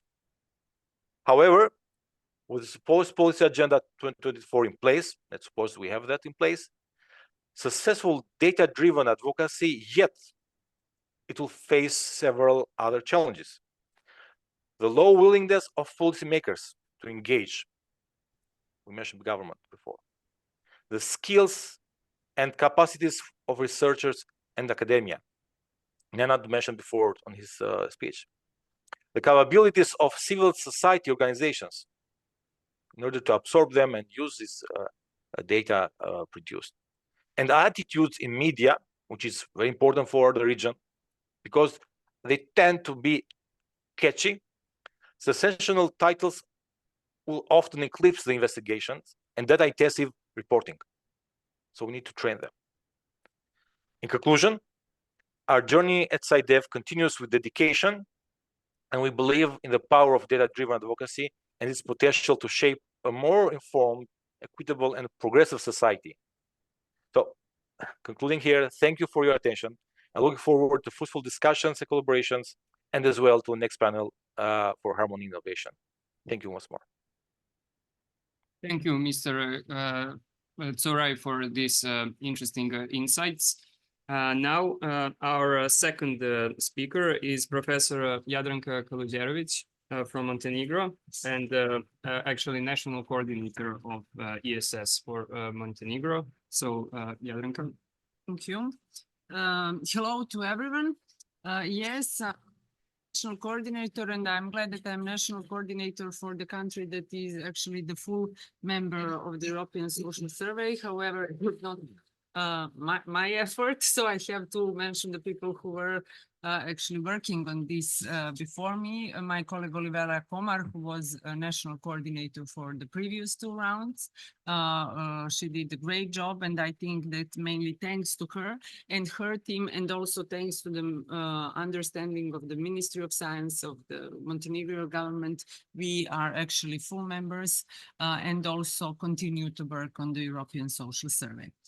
However, I will also speak from my 25 years of experience working in the Institute for Strategic Studies and Prognosis, which is the research think tank focused on economic and social policies, and also my work on this project.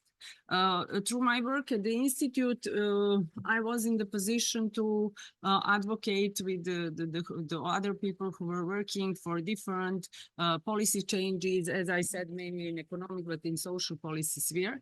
And I have, and we all know that, but I need to mention that actually the way from the data to the policy change is very, very long and very challenging, and you never know what will be the results, so very uncertain. So, for example, during these 25 years, we had the great successes where, for example, the government accepted our proposal for the flat income tax, while some of others were, rejected and never will be be accepted by any government. When I was thinking what actually was the core for that success, I think it depends on different factors.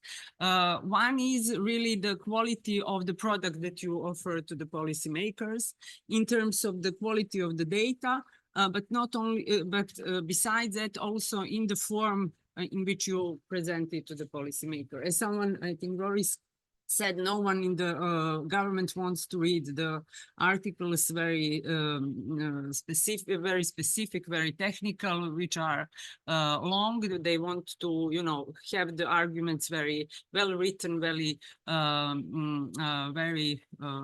explainable, and in very short presentation. So it is one factor, and the second one is actually I think the willingness of the people who are sitting in the government, or first to say, they have to know that there are some data, that the data exists, that the evidence exists, and then they need to, digest it and are willing to actually accept it.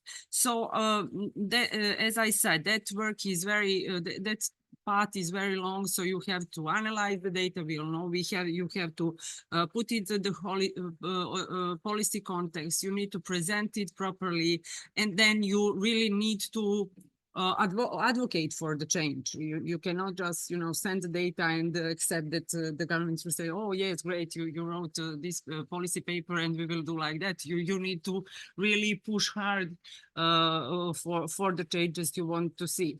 So I think that, and I think that the colleague from Romania mentioned that really success in this sphere depends on the collaboration between all 3 sectors. When I say sectors, I mean between the policy decision maker, universities and research institutions, and the civil sector, NGOs, think tanks, and everything. So I think that, the success actually, and I think the effort have to start with first of all, informing everyone that we have the data, and not, of course, training everyone to use the data, because I don't think 3 sectors when I say, because it is not possible, but I think that really we need to put first the effort that show that the data exists, that they can be used for the policy defining purposes, and we of course can use the examples from different countries, but also from ours. But what I wanted also to emphasize that this long way from the, we have the data and now we have the policy change is long, and it not only long, but it requires resources, different resources, okay, human, technical resources, financial, because I mean, all of these and technical and human also means financial resources. So I think that maybe some of the solutions would be to, as for example, Horizon and different projects and framework initiatives are focused on supporting research communities, that also some national funds also can be dedicated to use the existing research infrastructure and producing the data-driven or analyses which are based on data for the policymakers. So we had experience with different kind of projects which were aimed actually to support all these to understand how the data are important and how they should use the data. Also we for example, had experience where we educated the people who are sitting in the ministries for that, people who are working in the media. So I also think that that part is important for the success of all these stories. But I would emphasize again, for me, the most important are the resources. The second, the close collaboration between all these sectors. And the third would be a joint effort actually to succeed and to use the data for the policy decision makers. Thank you.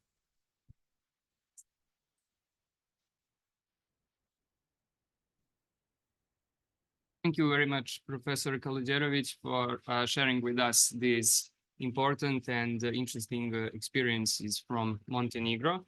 Next, we will move to Bulgaria, to Professor Vanelin Bošnjakov, who is National Coordinator of the ESS for Bulgaria. So, Vanelin, can you hear us? Yes, yes. Do you hear me? Yes, we hear you very well. Wonderful. Okay. Thank you for inviting me to this interesting meeting of all those actors or representing those institutions that have relation to ESS or would like to have. Actually, I was quite new to ESS 5 years ago when I became a national coordinator.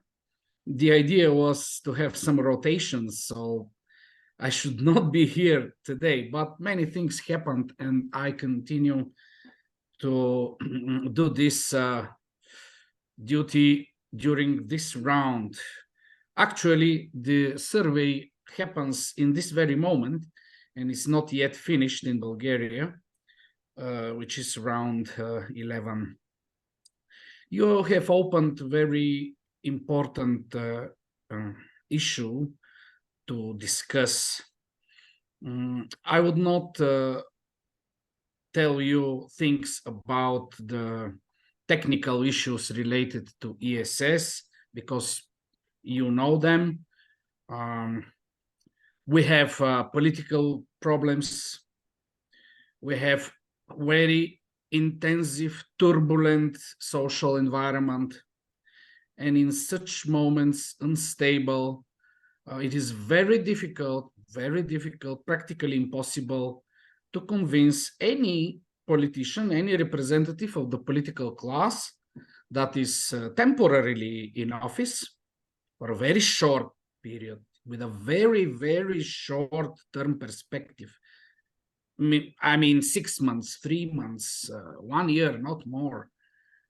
In such a situation, these people are not interested in medium-term to long-term strategic issues related to the changes and transformations that happen in the social or socio-psychological climate in Europe, in European countries.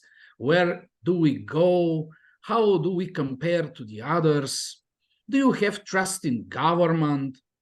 Why the trust in the governments of Bulgarians, maybe Romanians, maybe Serbians, is much lower than even than in Czechia, in Slovenia, in Estonia?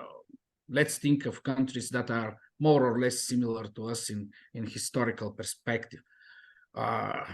These policy that you call them policymakers, but in a turbulent environment where the government change every 6 years, how can I tell them that now we can analyze data from the survey that has been done in 2021 during the COVID, and now we can analyze the data collected and to tell them many interesting things about the opinions and how the people felt during the COVID pandemic? Can you imagine what would be the reaction of the so-called policymaker?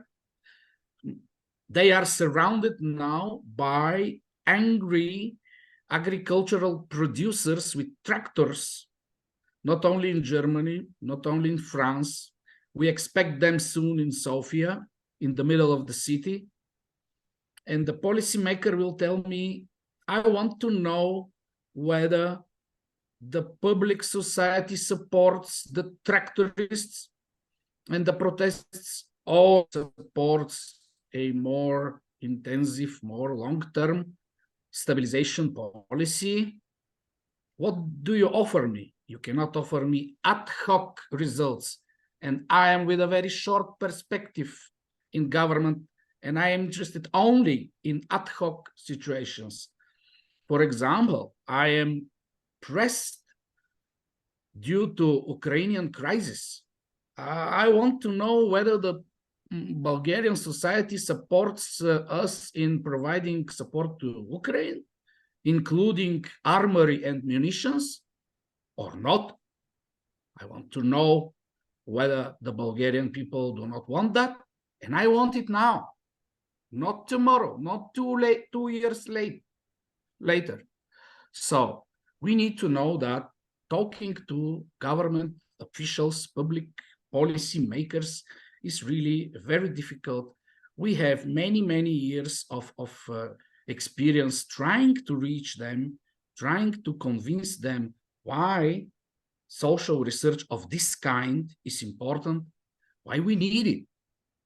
And finally, we succeeded.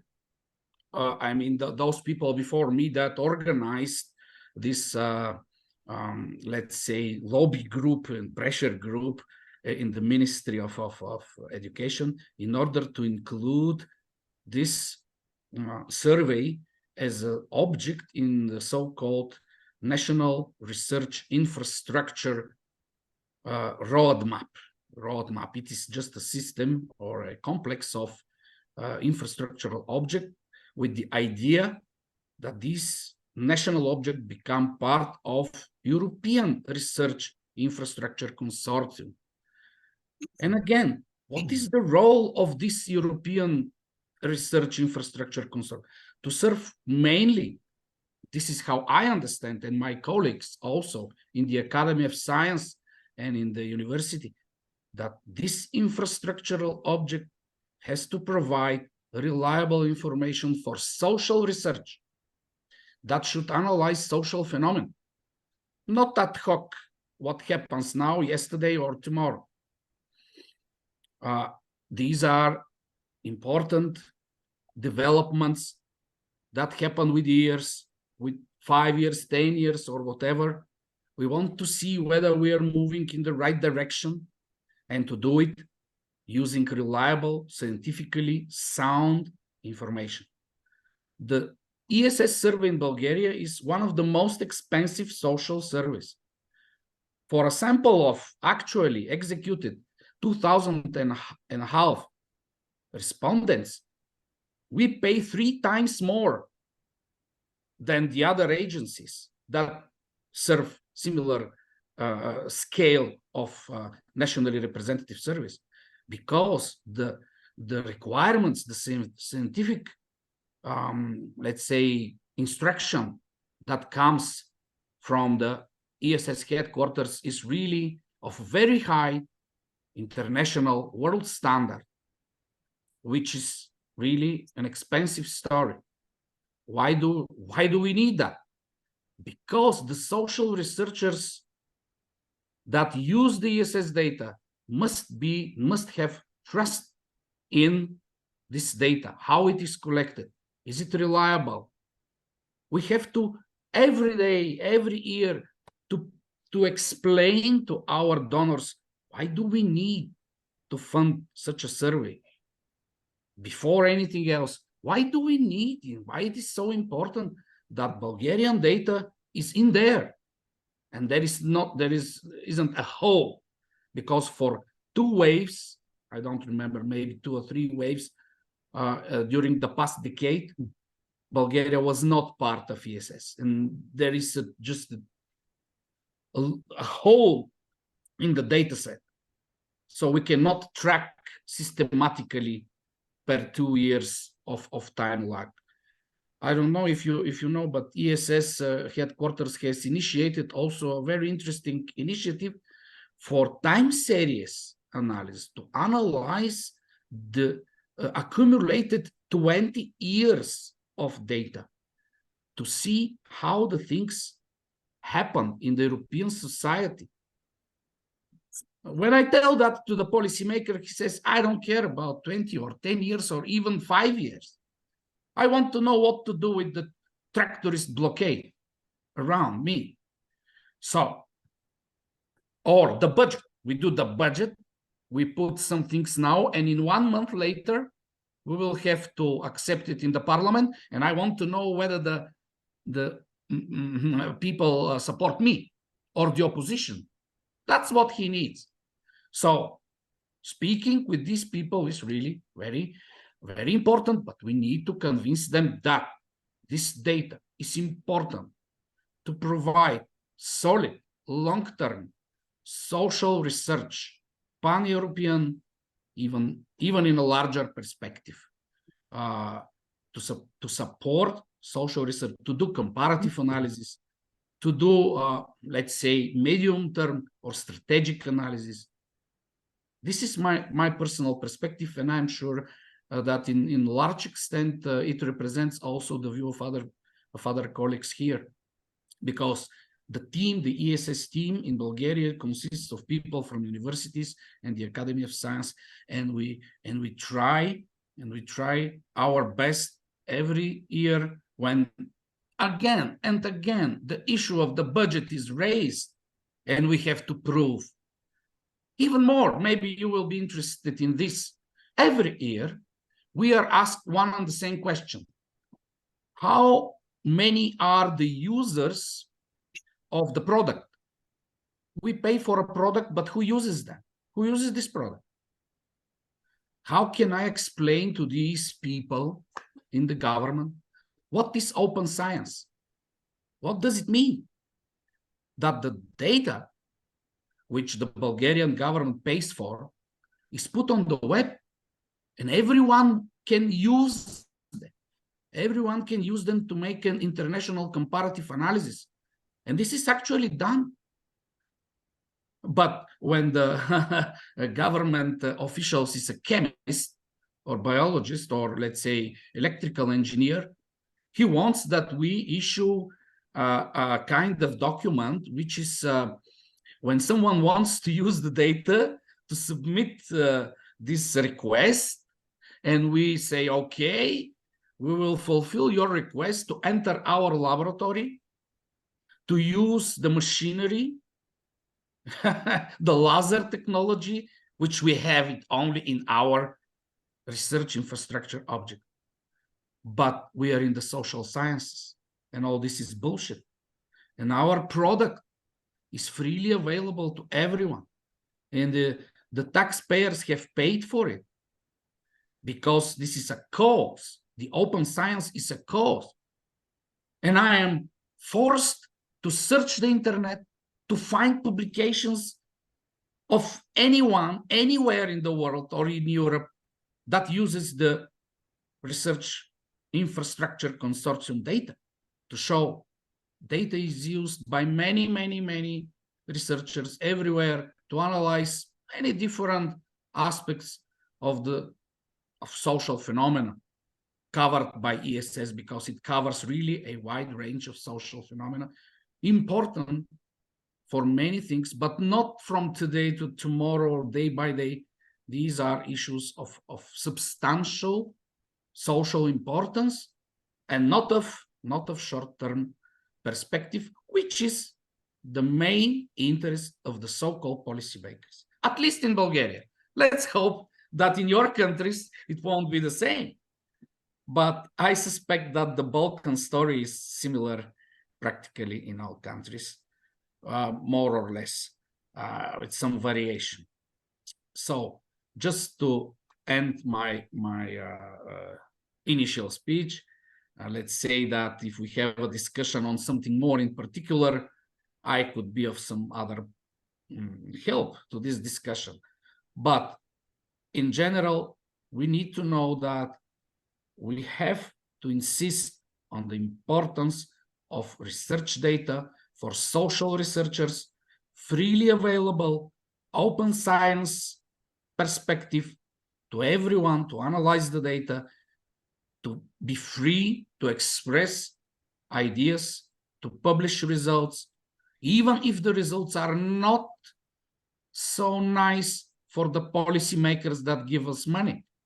What will happen if we show that the trust in this government goes down compared to the government 5 years ago? Is it possible, if we do it, that we will be cut out of financing? There is a huge risk in that.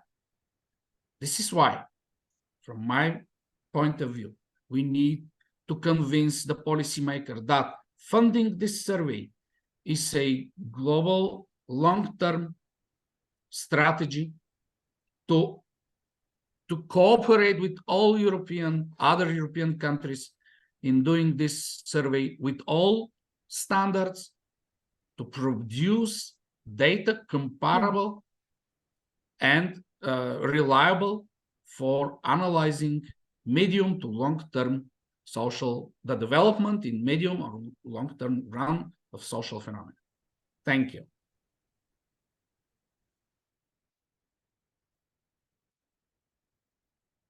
Bushnyakov. I believe that all of us here from the countries, from the region at least, have the same more or less issues and problems which you mentioned from Bulgaria. So now we will hear some insights from Romania, from Professor Adrian Duša, who is our next speaker. He is also national coordinator of ESS in Romania. So please. Thank you very much. I would like to start by addressing my warmest congratulations to Serbia for pursuing the joint ESS. The recent activity in the Western Balkans, I must say it's a humbling experience for Romania. And I fully support it, in hoping that if we don't join ESS or these kinds of social science infrastructures by necessity, we will eventually join it by shame, because everyone else around us will. And yes, I fully agree with Mr. Boshnakov. The situation in Bulgaria is very much similar. In Romania as well, very short-term mandates, and not just the lack of interest in medium and long-term research, but also a lack, I think it's also a lack of knowledge of what social science really is and how can it help. I heard similar stories, and I can talk for Romania as well. When there was not today we have a Ministry of Research, but in the past the research was part of the Ministry of Education, and the Secretary of State back then responsible for research once asked me, why should I throw away money for the social sciences? Throw away money. I mean, what could I really respond to that? And yeah, I said, well, why does European Union throw away money? And I said, yeah, really, what? And I said, okay, let's take an example that cannot be contradicted. We are dealing, I mean, with a kind of a failing system in Romania, which is the educational system. We are dealing with one of the lowest PISA scores in Europe, one of the lowest. I think, if not last, but the first before the last, which is called functional analphabetism. The children read, but they don't understand what they read, right?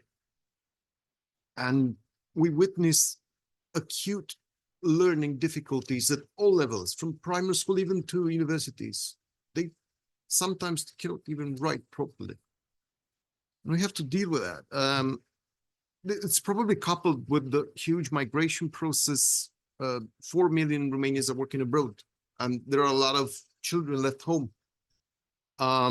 With this situation determined massive changes in the educational process of those children left home.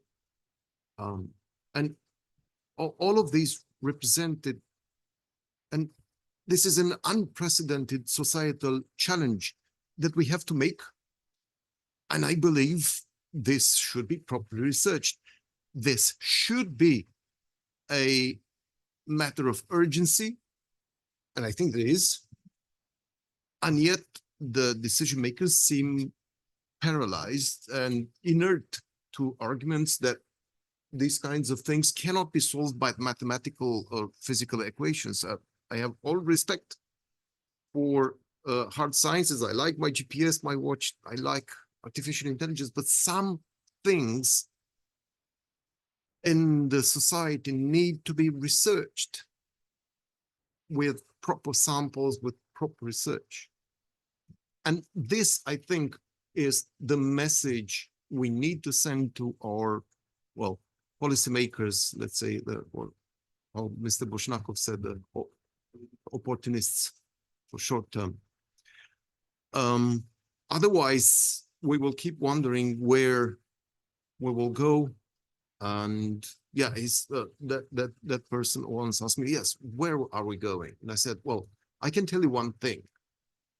By the time the students will finish the universities, there will be 10 new types of jobs that don't even exist today. And that's a fact. So we need to address our policies for a future we don't even know yet. This is how rapid the society changes.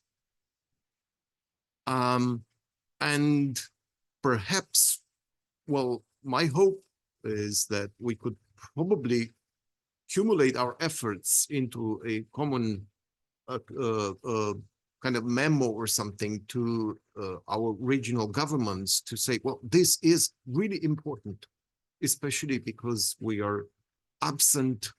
I mean, Bulgaria is absent 2 waves. We are absent 5. The huge hole in our data sets, it's really astonishing. So in the meantime, we do what we can. A lot of these things, I think, are related to the percent of GDP allocated for research in the whole public system. In Romania, this is extremely low, 0.14 or something like that. I mean, 0. Nothing, basically. And these kinds of situations, asking for money is very difficult, let's say. The international effort helps. The last round we participated was done with the Norwegian funds. This year we have the bilateral cooperation with the Swiss funds. Perhaps that would be an opportunity as well.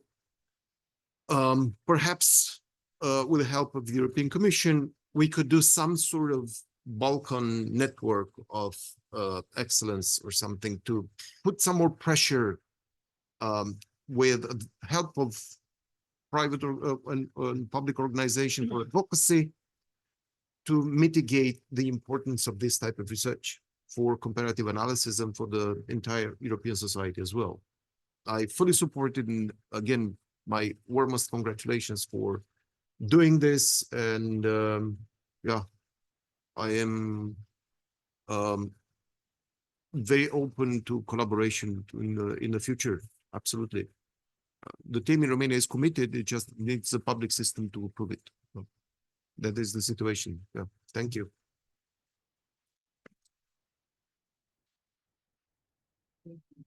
So, Dusha, for your interesting and important speech. So now I'm honored to introduce our next speaker, Professor Aneta Cekic, who is also a national coordinator of North Macedonia. So please.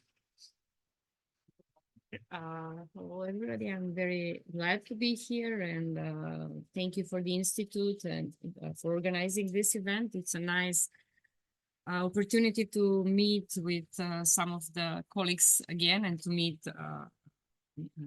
also new colleagues, new people here.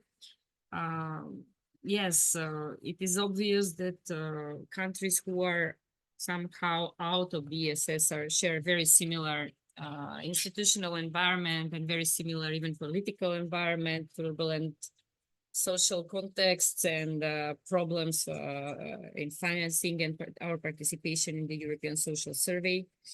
I can say that everything that colleague Jakov said applies also to North Macedonia, and also what Adrian said. Macedonia participated in the social survey for the first time in round 10. I think it was very useful experience for our institution who conducted the survey, for the young researchers who participated. I think we did the work correctly. We did a good job, so we showed that we are capable for conducting this type of high-level quality scientific research. The project is known among our ministries, especially the Ministry of Education and Science. Even in the academic sector, I think the colleagues from academia or from all other universities are familiar with the project. They know what we have produced. They know that they can use the data. We have organized a lot of events around the survey in the preparation phase, in the implementation phase, and then we organized the big event when we presented just the general data of all the topics that were in the survey. So this event was also had good turnout among the researchers, among the several institutions. Even representatives from the government attended. The minister opened the event, and so on and so on. But somehow at the end, the government, we still cannot convince the minister to participate, to apply for a full membership of our country in the ESS. We already missed the 11th round, and now we are still fighting until March, until we have time to apply for the participation in round 12. So we are looking, we really hope that there will be a positive outcome. So that is that when it comes to our status within the ESS. We are prepared to conduct the next round when it will be, if we become members. On the second point, yes, our government, similarly like Bulgaria and others, still have a very little experience in using academic research and academic data in the policy making process. They are open to some expert advice that is coming from, some foreign countries, governments, some projects funded by foreign governments who are mainly dealing with these democratization issues, democratic deficits, corruption and stuff. And they are participating in these, they are using maybe the outcomes of these studies. But when it comes to academic research, it's still challenging to to establish this link between the academic research outputs and the government institutions in order to make this practice of using the data for mid and long-term public policy making. We still miss that aspect, but I can, on the positive side, now I will show some examples from our country where social data from the European Social Surveys were presented in the public through the media, and how civil society have used some of our findings to, to support their advocacy work. Our data were published at the end of 2022. So we have the ESS data for the first time for around 1 year now.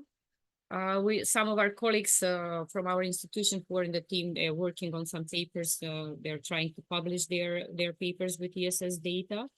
But during the presentation of the data, we have a rather good interest from the media. We were invited to several national television interviews, and we were also invited to interviews for national news portals and even youth organizations to speak about some topics. And it was interesting which topics emerged as most interesting of our survey. That was the topics related to the questions of homophobia or attitudes towards homosexuality, and also attitudes towards migrants. Those questions were turned out to be the most interesting for the public, because it was very interesting how the public and some media and also some organizations working in this field used our original graphs that we've compiled out of the data, and for which we showed in comparative perspectives and in some measurements, some question items of the survey, Macedonia has the worst results. So like in several homophobia items, we were the most homophobic society compared to all the countries, including the survey. And then a big debate came out in the public, asking us, the researchers, what stands behind these horrific results. Also, the questions about authoritarianism, and also a very interesting attitude towards migration, because we're a small country. We are not interested in migrants. Migrants are basically passing through Macedonia, but it turns out that people have a quite xenophobic attitudes towards migration. So these topics were also discussed. There were also podcasts made, some topic interviews and so on. And one of the biggest civil society organizations working on marginalized community and LGBT issues and gender issues have invited us to write some papers which would analyze more in depth the reasons for the widespread homophobia. So we did, my colleague Jovan and I did some multi-level statistical analysis about what's the factors behind homophobia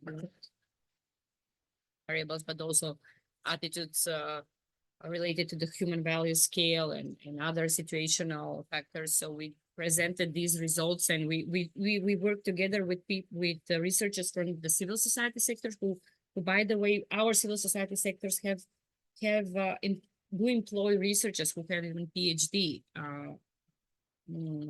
This is typical for the Balkans. It's not only in our country, but they have PhD degrees, and we could cooperate with them in order to publish some things together even. So I would say this is a good experience, even though the outcome of the research, the results are not very positive. But this example about how ESS was really popular for some period of time. I remember even a lot of young people sharing on Instagram this famous graph about homophobia in Macedonia. So it was interesting, and for us it was, it is a motivation when you see that what you've done, it's not for nothing, as Benelin was also mentioning, that's for sure. But to see that somehow these data are used, I think it will be it will be with time. I hope that it will be used on a more regular basis, and that we will succeed to to be more effectively involved in this government policy making process in some better times, near future, I hope. Yeah. Thank you.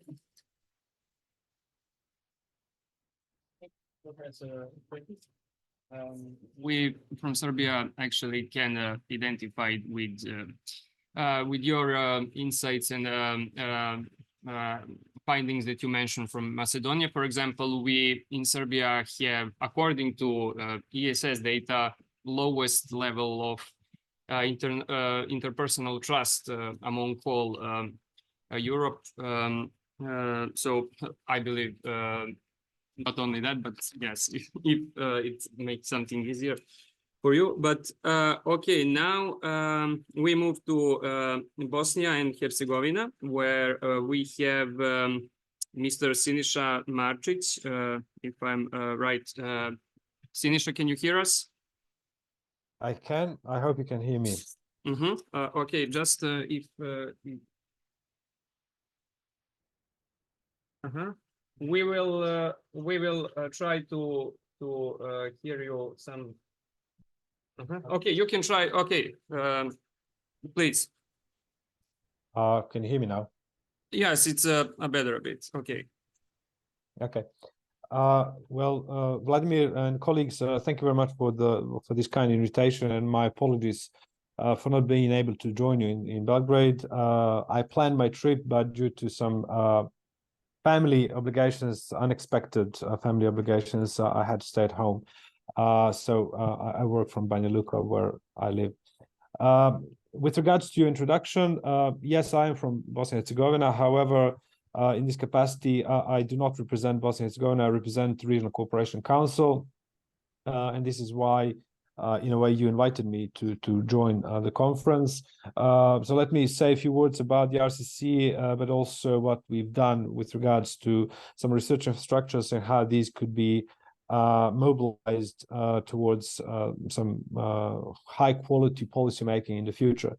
First of all, the Regional Cooperation Council is an intergovernmental organization. We operate in Southeast Europe, basically 14 economies of Southeast Europe, although in recent years we've been focused primarily on the Western Balkans. I work in our program department as a senior expert on human capital development, but behind this long title, I'm in charge of innovation research in the Western Balkans, basically trying and assisting the Western Balkans to develop a regional innovation ecosystem, including mobilizing research community towards economic goals. Now, I know that as a social scientist, I know that many of you probably get nervous immediately when you hear stuff like towards economic goals, but at the end of the day, that's what it boils down to, and this is why politicians, in a way, tend to marginalize us as social scientists simply because they don't see what's in it for them.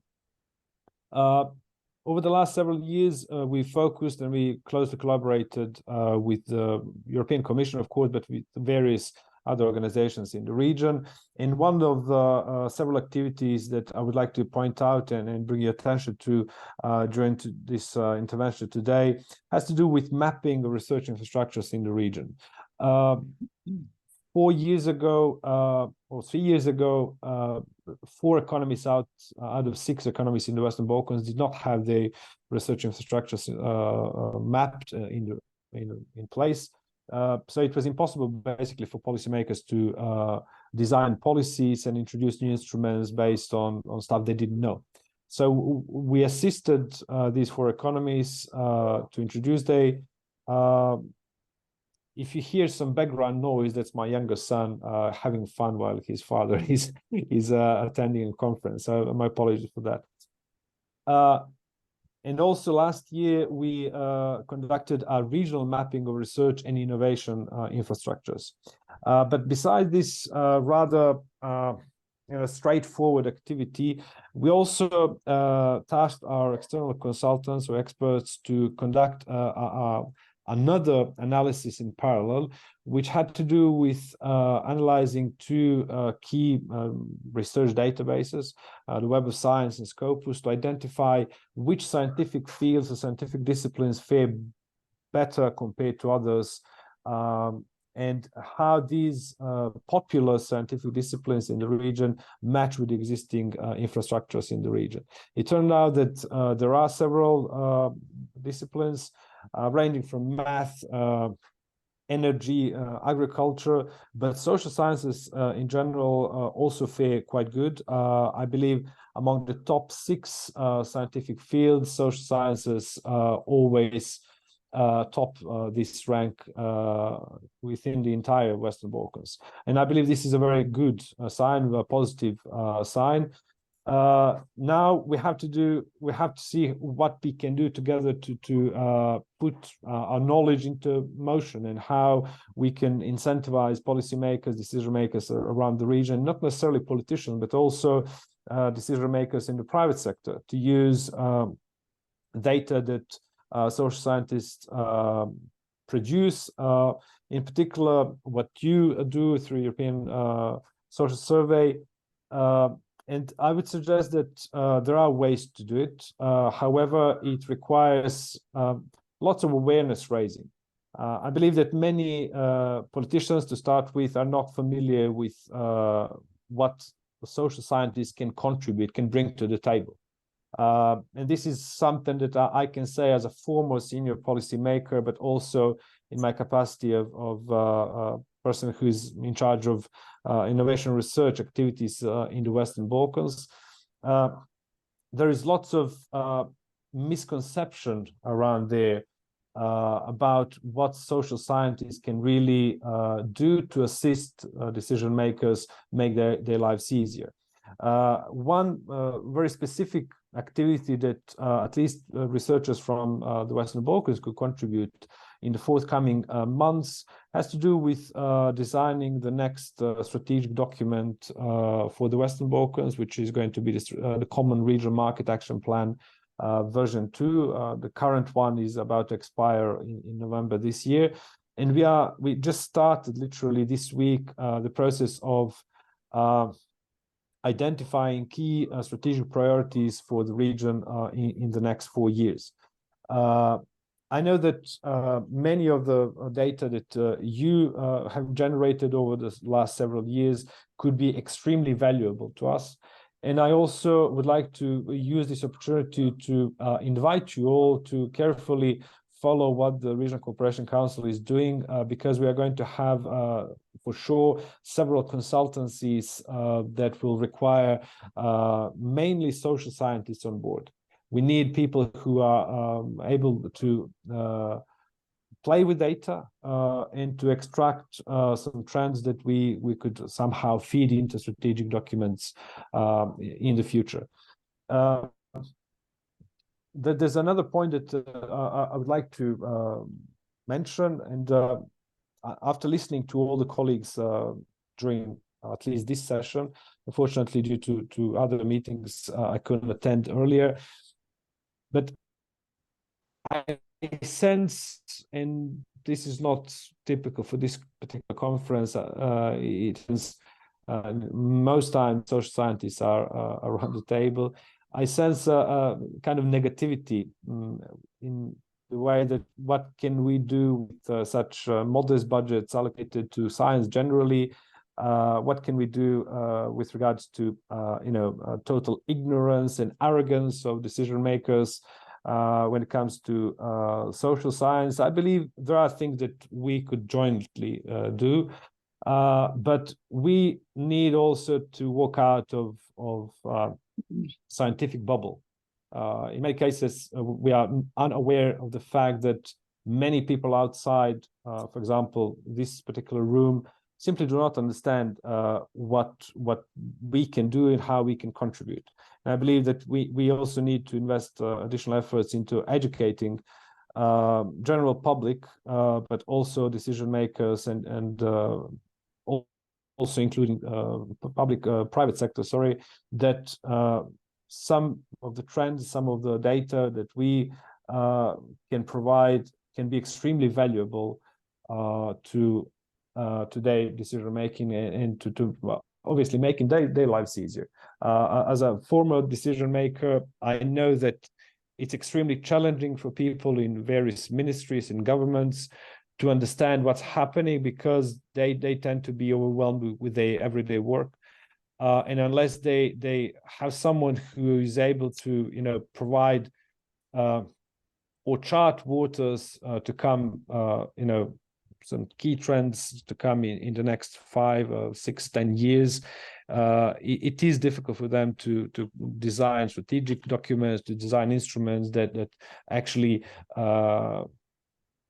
can, in a way, complement and assist in helping citizens to get their quality of life better. With this, I would like to conclude, and I would also like to thank you for the invitation, and my apologies once again for not being able to join, but this was really beyond me. Thank you. I'm happy to answer any questions at a later stage.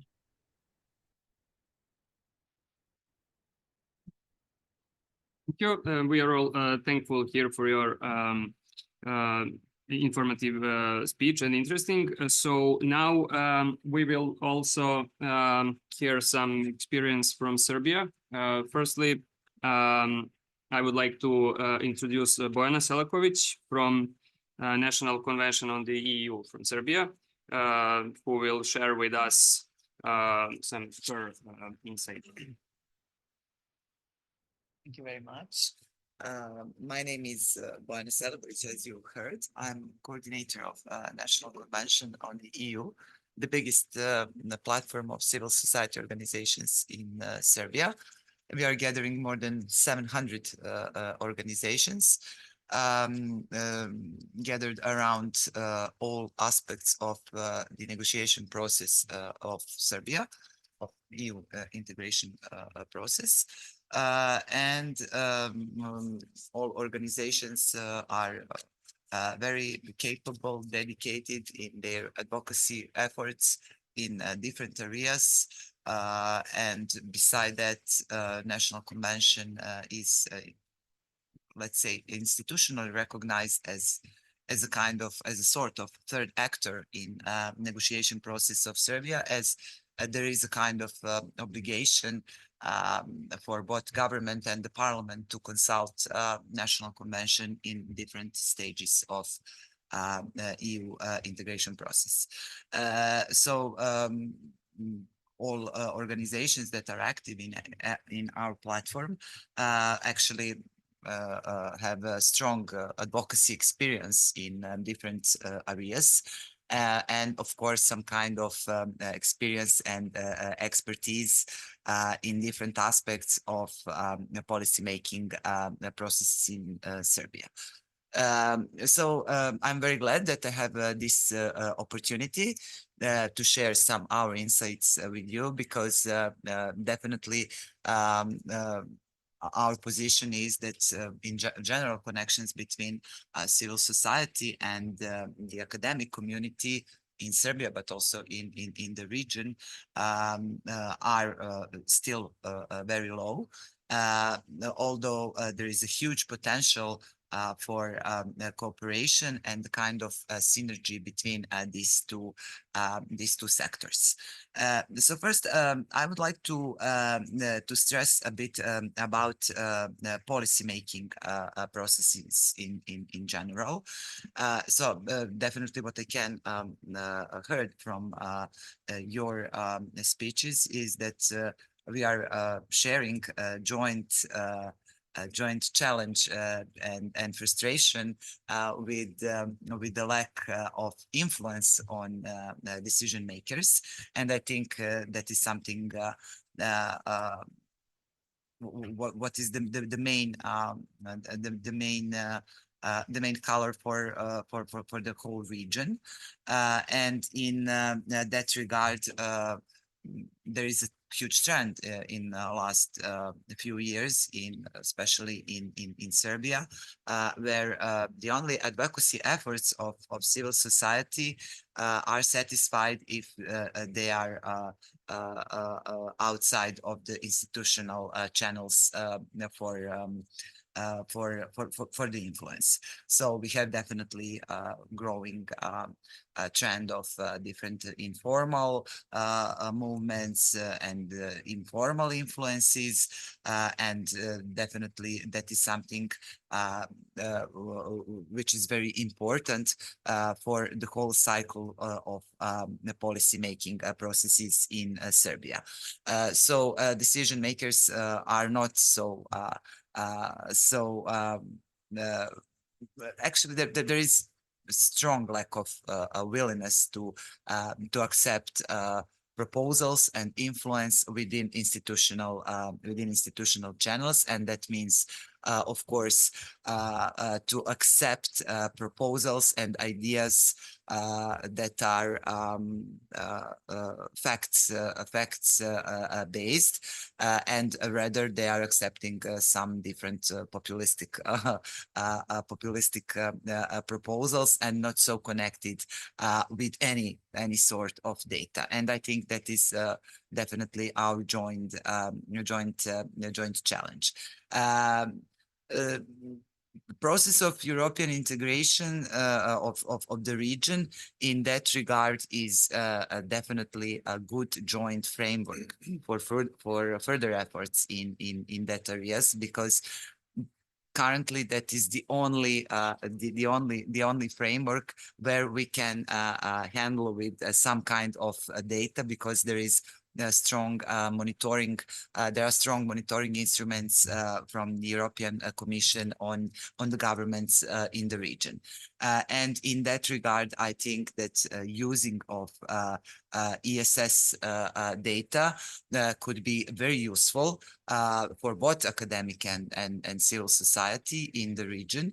And that kind of synergy maybe can provide a better impact on decision makers. From our experience, if some topic is not related anyhow with the process of European integrations, that then practically it is impossible to influence decision makers.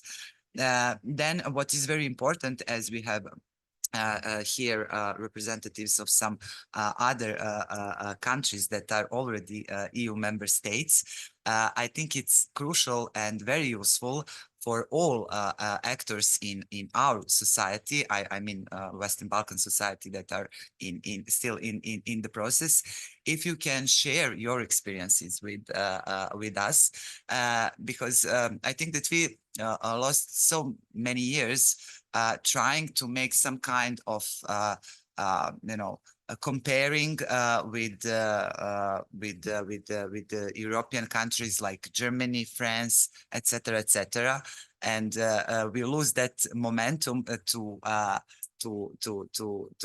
to provide trust of citizens that it would be impossible, that it would be possible to be like EU member states. But if we are making comparings with countries like Romania, Bulgaria, other Eastern European countries, I think then situation is pretty different. So we tested it, and then it is something realistic for the people, because people in Serbia, citizens of Serbia, are aware where those countries were, for example, 1999, where Serbia stand 1999, and what is the situation now. So in that regard, data about the direct benefits of EU membership for some countries can be definitely very useful for civil society organizations here, and especially in the context of the further European perspective of Serbia and the rest of Western Balkans. That was my the most important message for today, and I think that is very good space and potential for strengthening connections between civil society organizations and academia in general. And of course, what I would like also to stress, maybe it is more connected with the next panel. So these new topics like AI and that kind of practical synergy with some other sciences and aspects of the society is something where definitely there is a lack of knowledge and expertise among civil society in the region, and definitely we need more help from you, from the academia, because now that is, I think, an area where there is strong discrepancy in terms of capacities between our two sectors. And definitely, if you can help us more how to make all those aspects of AI in our everyday work and activities with our beneficiaries, with our target groups, that would be definitely synergy that is currently missing. Of course,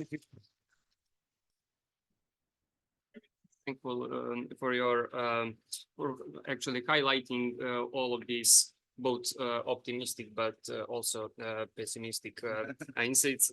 So yes, thank you once again. Now I would like to introduce Professor Vera Backovic, who is one of the national coordinators for ESS from Serbia. So Vera, please. Thank you. And as Vladimir said, my name is Vera Backovic and I work at the Faculty of Philosophy, University of Belgrade, and together with Vladimir, we coordinate in Serbian team in this round. First, I would like to thank you for the opportunity to share my insight and experience in realization of European Social Survey with you today. Vladimir, he will discuss the importance of utilizing ESS data in policy making, and I would like to highlight the importance of participating in European Social Survey for social scientists in Serbia. By doing so, social science researchers can follow scientific trends and methodological standards that are applied in all other European countries. Through ESS, we acquired knowledge of using CAPI method. As you already know, it is computer-assisted personal interviews and self-completion method. It is a survey that is designed to be completed by respondent without any help and assistance of an interview. And we successfully applied this method in data collection in previous rounds in Serbia.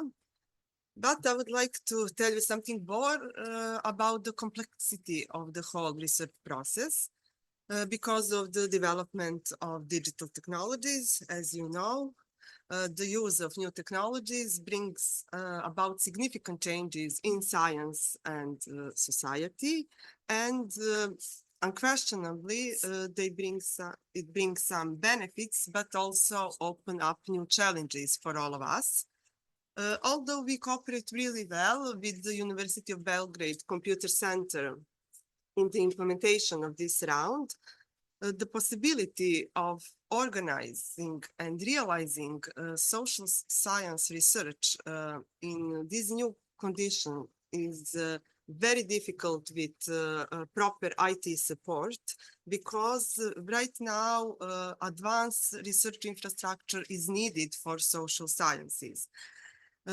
For example, you know, many factors now influence research development on national level. If you want to use self-completion method, it depends on the prevalence of the internet in the country and on the efficiency of postal services. Of course, that we cannot improve all this segment, but just want to say that it's not so easy to manage all the difficulties we are facing during this process. Another example, we received donation of 80 tablets to realize 9th round. device develop, and we will probably need new ones for the next round. It is necessary to constantly invest in research infrastructure to follow digital development, which changes very quickly.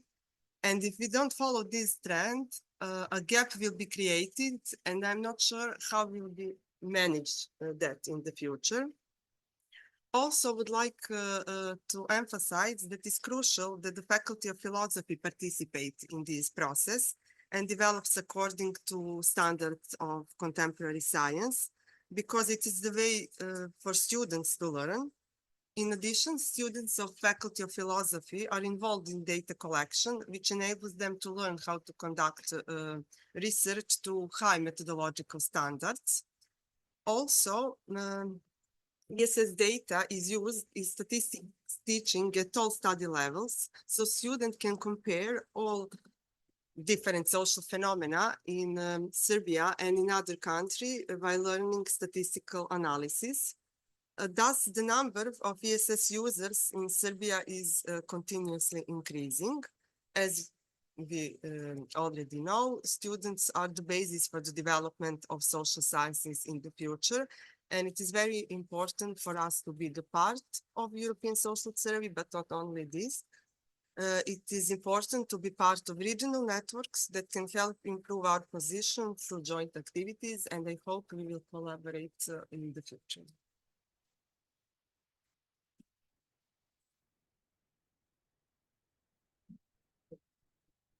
Sharing your experiences. Now I would just like to briefly say something, or actually to discuss how extensive are the possibilities of utilizing ESS data in the formulation of public policies, using some samples from countries across Europe. But as you heard already from the Professor Fitzgerald, he already mentioned some very interesting examples of countries, and also he mentioned some mechanisms through which actually data can be utilized for these formulations. So I will just mention a few other examples, and also we have already several questions for discussion. So we are very short with time, so I will be very quick. So for example, in Czech Republic, ESS data has served as a resource for drafting the national report on the life quality and its sustainability. So the progress report is submitted to the government every 3 years. Also in Estonia, for example, most recently, ESS data are used for supporting the development and the funding of social services for at-home care for adults. Then in Latvia, data are used for formulation of the National Development Plan, drawn by the Cross-Sectional Coordination Center of Latvia, which directly answers to the Prime Minister of Latvia. Then in Switzerland, also we have some interesting examples. The military academy uses ESS data about attitudes towards Swiss foreign security and defense policy for its annual reports on safety.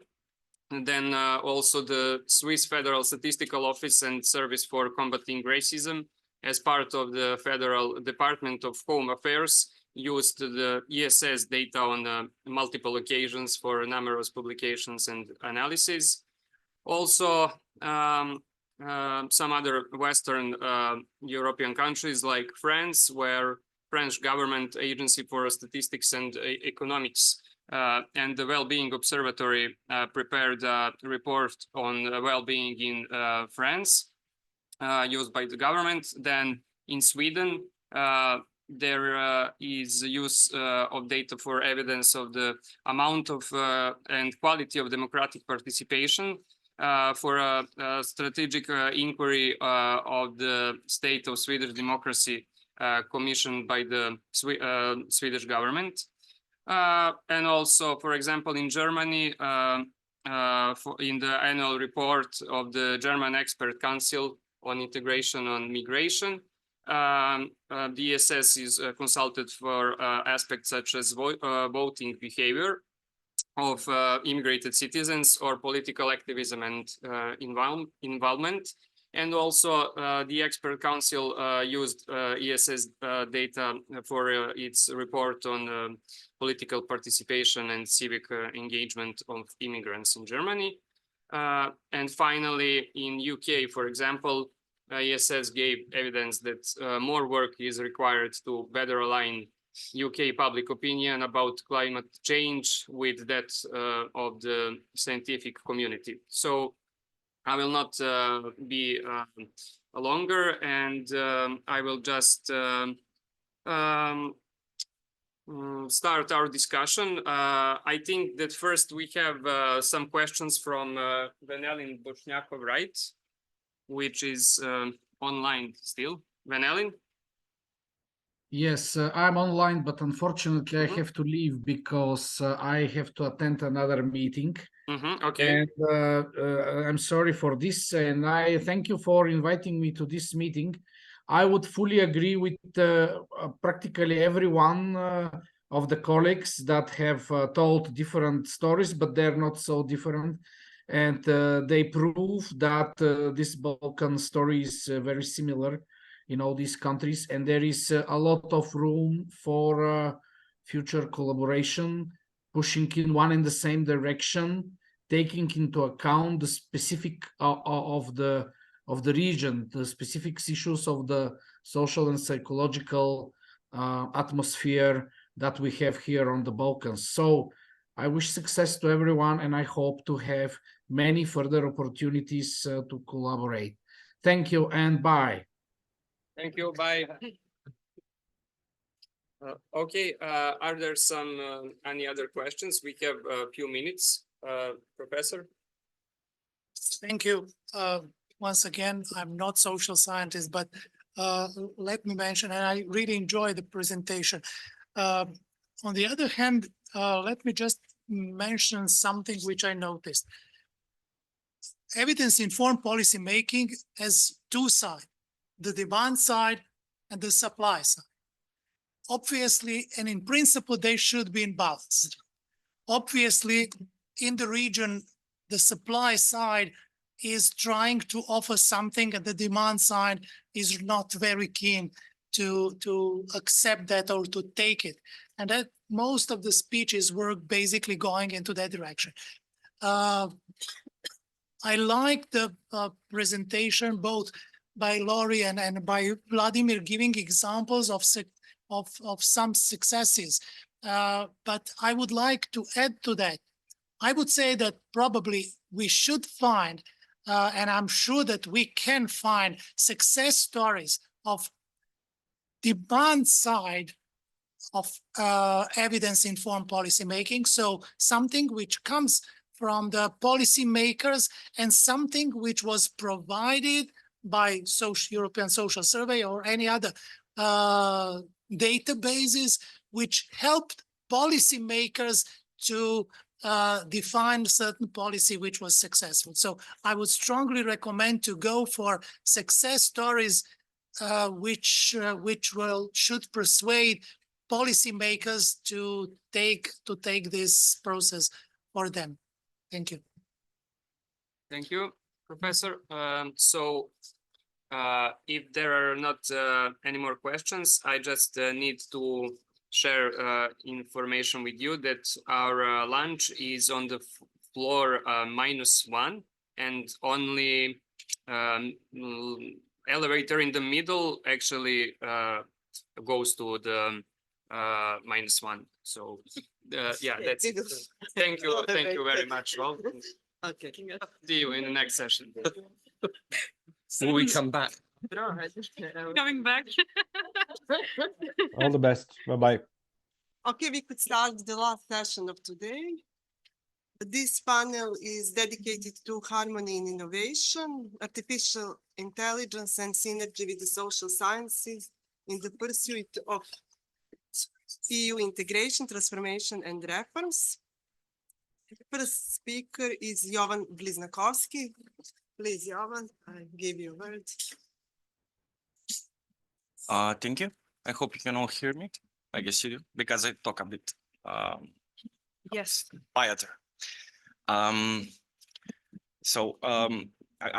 by no means expert in AI stuff, but I work in data production. I work with data analysis. I'm a political scientist. So yeah, I have some remarks and opinions on what we can do with this upcoming or current, so to say, maybe it's current AI revolution. Like first of all, I just want to say that I'm a kind of a supporter of the AI developments. This is kind of important to say because it was really controversial when it started. When for example, chatbots were introduced.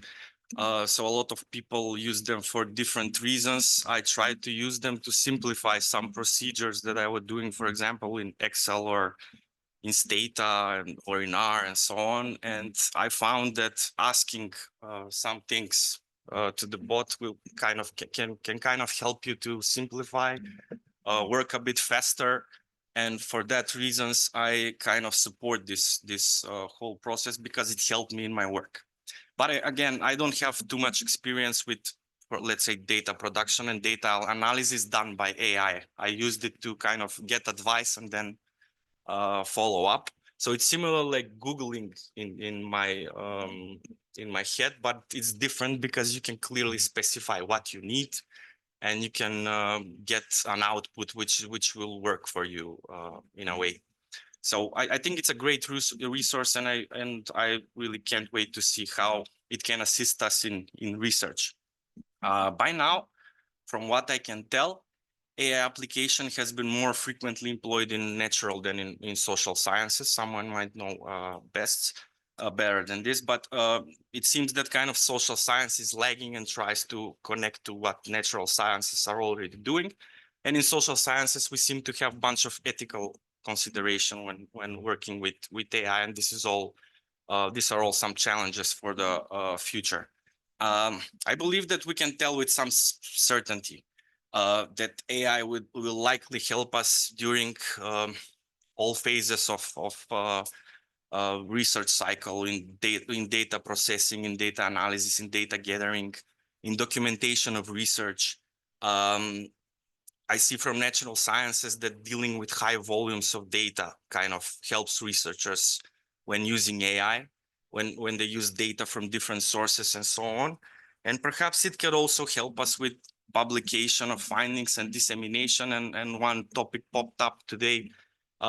Someone said that it would be quite useful if when we prepare our findings, they are specified towards target groups. So they are written in a way so it's going to be easy for a specific target group, let's say political elites or so on, when they pick them up so they can easily follow up on them. And I think that also AI can help us here.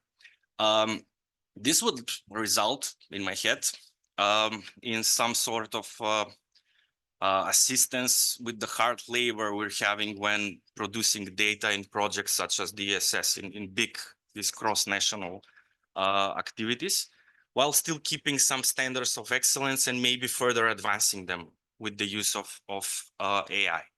Now, I wanted to talk a bit about the situation in the region in the context of all these developments. So someone said also in the morning that our region is small, our expertise is small, and that is absolutely correct in my opinion. So our region seems to lag behind what is considered scientific excellence in the continent and in the world. For instance, let's say in the context of VSS, in the country where I come from, North Macedonia, data producers have almost no experience in self-completion, let's say. And we anticipate, we talked in our team, and we think that this move will be also difficult for us.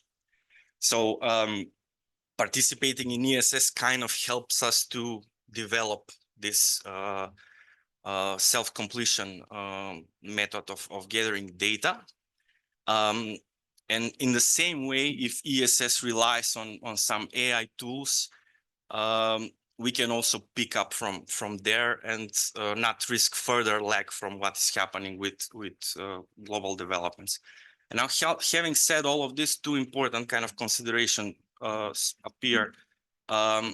So first of all, social scientists in the region should increasingly communicate and cooperate between themselves. I think this cooperation was not so big in the past, and it looks like we are kind of advancing it. And this could be helpful in application of AI tools, but also in other methodological, theoretical, empirical, other types of research innovations that we sometimes miss in this region in comparison to global developments. And my understanding by now is that ESS kind of has a positive impact on the quality of data gathering and data production in the countries where ESS is implemented. I'm sure this is the case with North Macedonia, and it seems that this is the case with other countries in the region. So in this context, ESS can really play a positive role in the inception of AI tools in the region when doing research. And yet we heard today in various discussions that the cooperation with ESS in the region is in jeopardy, and apart from Serbia and Montenegro, all other countries in the Western Balkans are not certain of their future participation in ESS. And I've heard today, I didn't know about this, that some EU member states in the wider region of Southeast Europe also have similar problems, and this is certainly disappointing. So non-participation in ESS will definitely affect research excellence negatively, and will kind of enhance the gap between countries in regard to the quality of research. So it kind of can enhance the gap between the Western Balkans and Southeast Europe and other countries in the at the continent. And again, I think that it will work negatively on AI inception. So I kind of see ESS as an opportunity to close down a gap that is created between this region and the others and the other countries in Europe. And definitely this can be said also in regard to the inception of AI in our work. So that's all for me. Thank you.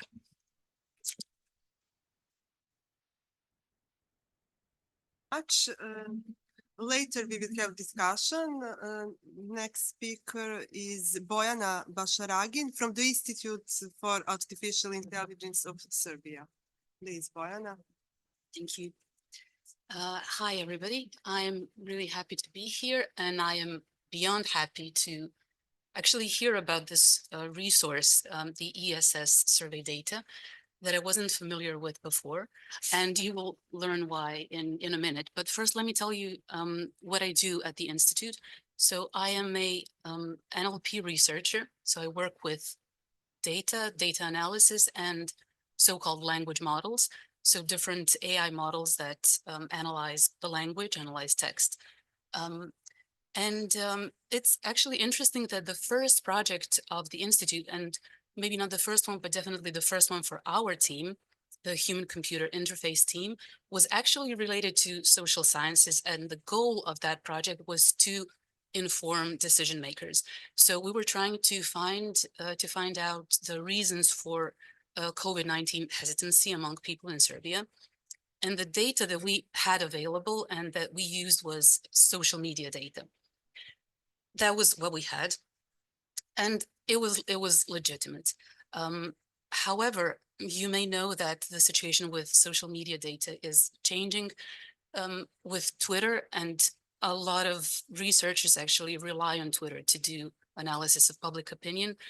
Twitter is changing and policies are changing, and that data is no longer available, which means that a lot of researchers cannot work on that with that data anymore and cannot share the data that they base their results on. So this is a wonderful thing to hear, that we have such a resource. And not only that this data that we were working with before was not good quality, and it was not reliable data, I'm guessing that this is going to be of a much better quality and much easier to work with. So I think I'm speaking on behalf of the entire institute, but especially our team that works on natural language processing, that we are more than happy to offer all the expertise that we have. And we have expertise in working with public opinions, automatic detection of topics in data, sentiment analysis, early detection of certain phenomena. We're working on early detection of certain diseases. Also speech recognition. And what's important is that we tested and developed and are working on developing models that work specifically for Serbian, which is really important for our language. And yes, we are more than happy to participate in this initiative and develop some kind of collaboration. So that's all from me. Okay, thank you so much. It is very interesting, especially because it is in Serbian and we can analyze data in Serbian. It's great. Thank you so much. The next speaker is Bojan Todosijević from the Institute of Social Sciences. Hello, everybody. My name is Bojan Todosijević, and I come from the Institute of Social Sciences. Well, when we speak about artificial intelligence, we implicitly at least compare it with natural or human intelligence and are wondering what are the advantages of one or the other. And now in the context of social sciences. But in the context of making or creating agenda, I think artificial intelligence would be superior because it wouldn't let me be here on the list of the speakers. As my understanding and knowledge about the state of the art in the area of artificial intelligence is very basic and very superficial. But as we know, one doesn't need to know much about something to be able to say something against it. So I will try to see how to present how it might artificial intelligence might look from a skeptical angle. So we all use some applications of artificial intelligence, at least when we type something to Google Scholar, but other internet tools often rely on various modes of artificial intelligence. And there's a number of us tried to use ChatGPT and other related tools to see whether they can summarize, create an abstract for us or something. But the real question is how far beyond that artificial intelligence could go in the future. And when we pose this question, I think it's also important to reflect that today we are also talking about ESS, about a research method in social sciences that is at least 100 years old, I would say, about a century.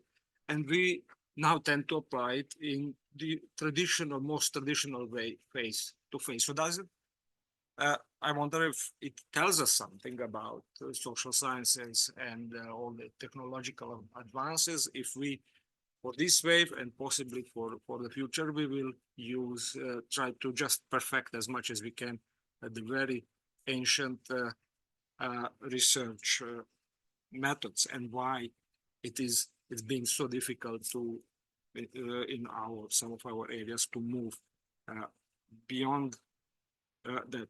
So what I mean, I'm not inventing now nothing original, but there are two general objections. One, some in category in principle. What are the problems in principle with artificial intelligence in social sciences, and what and some other issues that are related to the way it exists in practice at the moment. So I guess the main problem in principle is the objection that programmed stuff cannot be creative. So I wonder whether that we have good reasons to think otherwise, but that's been the old objections when the people started discussing artificial intelligence with the Turing test and so on. So can artificial intelligence be helpful in developing new research problem, new theories, new concepts? Because like in natural sciences, they usually give, this is one molecule and that's another one, but in social sciences, we also disagree about the very concepts and interpret them, give different meanings to the same words and so on. So I'm not sure how could artificial intelligence deal with that if it wants to make some advances in the more fundamental domains of social sciences. But I mean, we don't need to solve it and answer this problem. It's enough that we also have some issues with the way artificial intelligence is working in practice. The virtues of science is that it's transparent, for instance. These are the words that we often use, that the research is reproducible. Now there is a lot of emphasis on that, that we should publish our statistical syntax and everything rather than keep it in a black box.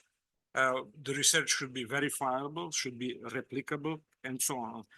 To what extent that applies to the way artificial intelligence works? Because these tools are proprietary, they are owned by somebody, and this is usually not open science, and we don't know exactly what are the procedures and the logic behind that provided certain results. And without that, without all these traditional virtues of science, to me, it's a question to what extent conclusions, inferences made by artificial intelligence could contribute to building science, building social sciences. And of course, one of the issues is that these tools are not equally accessible to a wider scientific community. Researchers need technical expertise. Wealth institutions can provide technical expertise for researchers who would help them use. Less well-off institutions cannot. We usually, most of people to whom I speak, use free, open versions of artificial intelligence tools, but those institutions, these versions are usually a couple of generations behind what is at the moment available for a fee. So in a way, it seems that this technology might contribute to the existing inequality in scientific research as well. And then we slightly touched the question of politics today, speaking about ESS, especially our Bulgarian about that. Social issues, and we were talking a lot today about how we should be more relevant, social sciences to policy development, but policy development is also politics. How can artificial intelligence deal with the political domain of social questions? It's completely unclear to me, because you cannot, I don't know, how could you imagine artificial intelligence software that would be politically blind?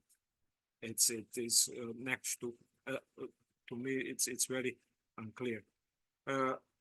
So this would be, I think, some of the questions that are interesting for discussion, and I wouldn't like to use more of this time, and I hope we'll be able to hear from more experienced people in artificial intelligence on some of these things. So thank you for that.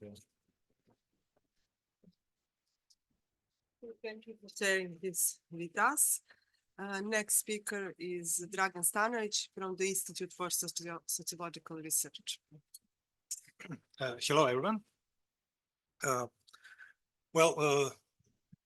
My thoughts about artificial intelligence and social sciences are somewhere in between what Bojan and Jovan said. And I use chatbot in similar way as Jovan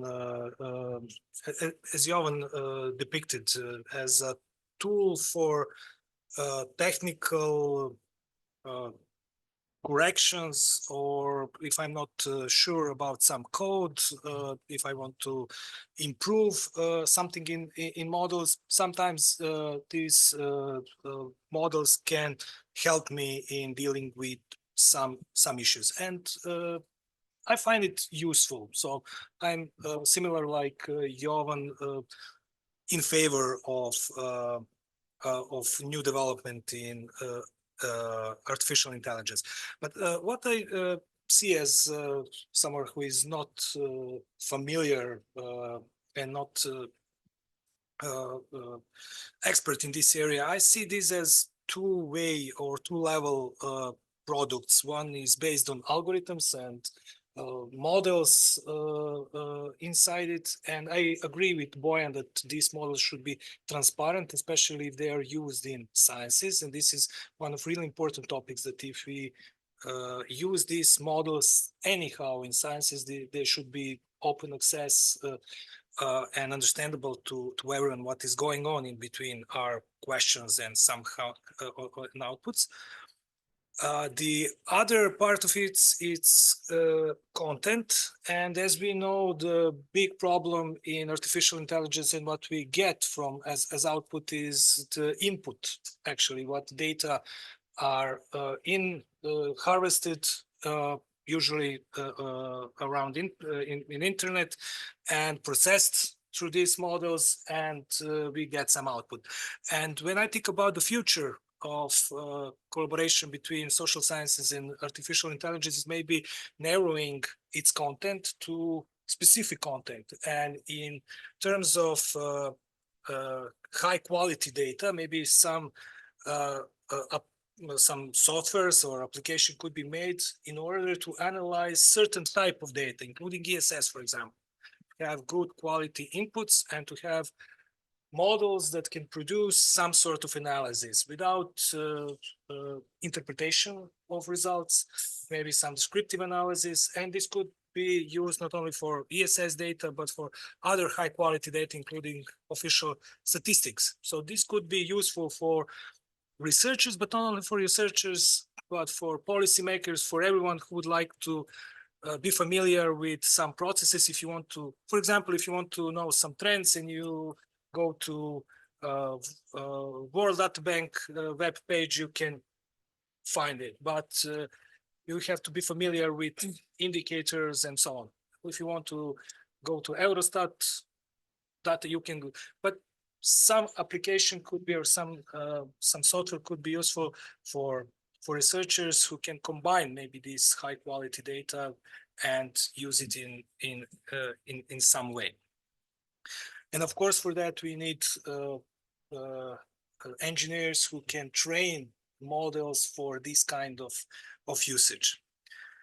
And in that way, maybe even AI could help in improving reproducibility in social sciences, maybe with these clear algorithms and with possibility to use different data sets and different, we can maybe we can compare them and use them again for different purposes. The second point is not related to, is more related to the second question, is the pursuit of EU integration, transformation and reforms. And many of you already said, and I confirm that we are far away from using social science data for policy decisions or for informed-based decisions. And this is a big issue, and somehow in order to transform our social sciences and to make them more usable for public, for social transformation processes, this collaboration between science and public institution and policymakers and stakeholders, decision makers, should be addressed in different way than it is right now. And one of really important part of it is what Jovan already said, is the collaboration in the region. ESS was and still is a platform for collaboration of scientists, social scientists in the region. And we are aware that this was very important for us because individually and as countries and as researchers, we don't have enough capacities to deal with all these challenges coming with new technologies and new standards in social science research. And I remember that when we started our ESS journey, colleagues from Albania helped us to deal with, especially with developing software for tablets for collecting the data, and then we are experienced passed to our colleagues in Montenegro, Macedonia, and other countries in the region. So I think that this collaboration on regional level is really important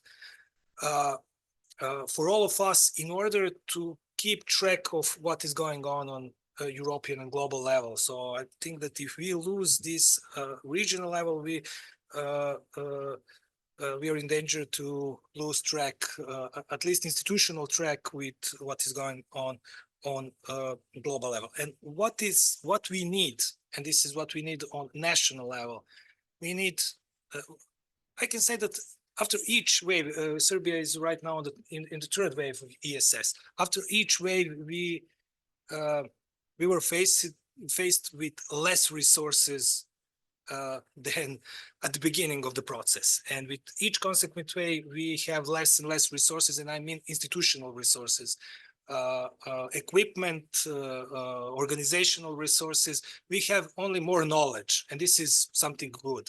But in order to keep track of what is going on European level, to keep track with ESS standard, we really need physical infrastructure, and I mean we need premises, computers, laptops, softwares, servers. We need physical equipment. We need organizational resources, and I mean research team and infrastructural hierarchical structures well organized to manage this team. And this is a real big issue right now in Serbia, how to organize and manage this very complex research. And we need knowledge. ESS platform, as I said, proved to be very good platform for transferring knowledge to Serbia and to region. But we need not only ESS, we need other infrastructure to be present. We need ESS to stay present in this manner. But also we need to develop other ways of improving knowledge needed to harvest the data and to analyze these data afterwards. So in a way, we need several endeavors at the same time. One is institutional, the second is between institutions at national level, the third is at national level, and the fourth on regional level. And we need to collaborate and coordinate all these activities in order to keep track or to be, in the same train as other European countries when we speak about. And just a conclusion, if we speak about some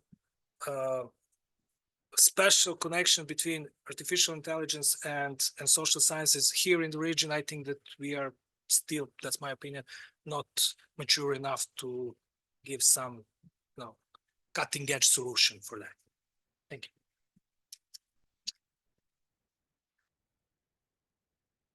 Speaker is Vujo Ilić from the Institute for Philosophy and Social Theory. Thank you very much for introducing me. And thanks to the organizer for inviting me. I didn't really know why I was invited. I'm not an AI person, but it's really interesting to participate in the conversation. I share Jovan's doubt whether I'm qualified to talk about this.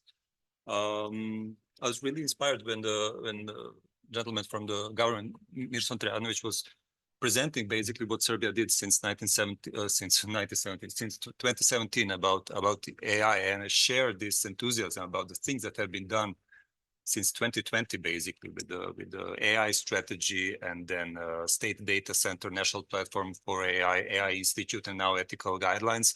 In a range of only 3 or 4 years, it's been like an explosion when it comes to institutional support to the AI. And so my feeling was that on November 30th, 2022, which we all know what happened then, when this AI burst into the public discussion with the introduction of ChatGPT, and somehow like Serbia was kind of on the top of the game. Like as far as we could be ready for this, we were there. But then that's only half of my impression. The other half of my impression is that if we talk about this AI revolution, which I'm kind of, I don't know whether I should call it this or not, it kind of builds in social sciences, it builds upon other developments that we had in the last 30 years. And that even being on top of the game institutionally, when it comes to the AI, there are so many preconditions, so many fundamental things that maybe we are lacking. And I'm talking about Serbia, but I'm thinking about the region, that there is a lot of discussion to be held. What can we really contribute and can we really use it? And when I talk about revolution, I mean, we had in social sciences a couple of revolutions in the last couple of decades. We had a quantitative revolution, let's say in the 1990s. We had the causal inference revolution at the turn of 2010. And I'm not really picking up a sentiment that we were on the top of the game at this. And these are the revolutions. If this is the third revolution, it's building upon these 2 revolutions that happened in the last 2 decades. And so when I'm thinking about how AI will impact social sciences, I'm thinking in the region, I'm thinking about three areas. One is methods that we're using. The other is tools that were already mentioned. And the third thing is data. So I'll just go briefly through this, and I hope we can leave some of this for the later discussion. When it comes to methods, I was really happy Bojana is here and that she talked about this. My impression is that using text as data is one of the things that are probably most propulsive for social scientists because of the hugeness of text that we are operating with, and that we feel like we are a little bit still in the Stone Age.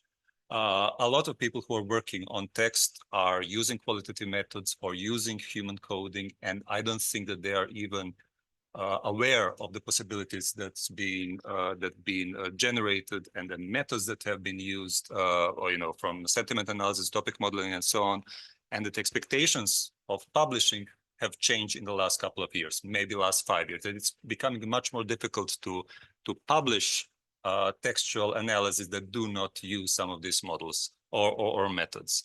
So that's one area. Another area, of course, is why partially we're here, and that's surveys.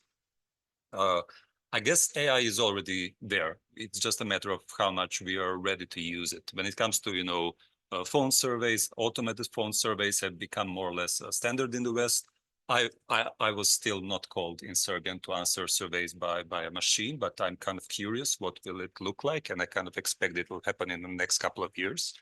What will that look like? I have no idea. And the other thing is, of course, field surveys and online surveys. I guess that AI is already used and will be used in the region in checking the quality of data. When it comes to online surveys, of course, like checking the straight liners, the fast responses on. So we do this by incorporating certain standards, but having AI check for this will be great. And the other thing, of course, in field surveys, whether people are actually in the field doing the survey that they should be doing. Well, sure. I mean, I guess AI can pick up on this too, which brings me to the first challenge. We will be using AI to, improve the quality of surveys, and people will be using AI to cheat or to do fraud. There's a great article published last year which talks about this in Mechanical Turk, which I guess you already know about this. It's a crowdsourcing platform that used human coding in order to train machine learning models. And then people just realized that they can use machine learning to actually field these surveys. So basically, people are using AI to, cheat the system, and then AI is going to help us detect fraud. So it's basically like an arms race that I'm really not sure whether we are aware of it and whether we are ready for this kind of thing. And then another thing I also noticed when I was trying to Google, about the use of AI in surveys is, just a sea of companies that are basically offering you the full package. You can just like pay some money and they will produce a questionnaire, which is going to be produced by copying all the other questionnaires ever copying. I mean, inferring upon this, which I'm terrified because it really like kills the whole idea of the qualitative aspect of surveys. But so that's the methods part, the promises and the challenges. When it comes to tools, it was already mentioned by Dragan and Bojan. I guess for me especially, because I was never a confident coder and I don't understand myself as a programmer, it really changed the experience of using code.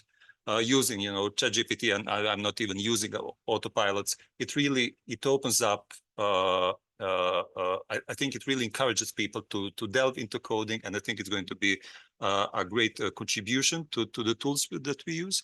And the other thing is, of course, that the process of producing academic resources has changed already. So the way that we do literature reviews has already changed. The way that we are writing and formatting text is changing. I mean, it sounds comical, but the way that we communicate science has already changed in the last year. I mean, we had a nice event a couple of days ago at the institute where we asked a group of researchers to produce a summary of their paper for the social networks, and they gave us a ChatGPT product, obviously, because we know how scientists write in this part of the world. It's dry, it's a bit dry, it's a bit formal, and this was all enthusiastic, and it was like this article is navigating complex issues at the intersection. You know how ChatGPT writes already. And so I'm kind of also worried about this, whether we are ready and like what will be the future research that will show us in 2023, the way that science is written has changed. And I think we will see like a straight line there. And the third thing is data.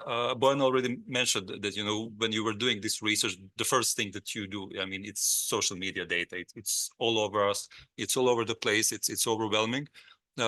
My thinking is along two other lines where AI will be really useful, and that's turned towards the past. We kind of keep forgetting that the thing that's published and the things that they're online, they were meant to be online, and it has a bias of things that people wanted to put out there, and that means that we are omitting all the things that people didn't want to put out there. And that's like archival work, that's gray literature, that's the writing that has been suppressed for whatever reason. At the Institute, we have a distributed archiving project. It basically means we have a room with 6, scanning machines, and we're doing this kind of scanning. And I guess that, with the advance of AI, we will have a much bigger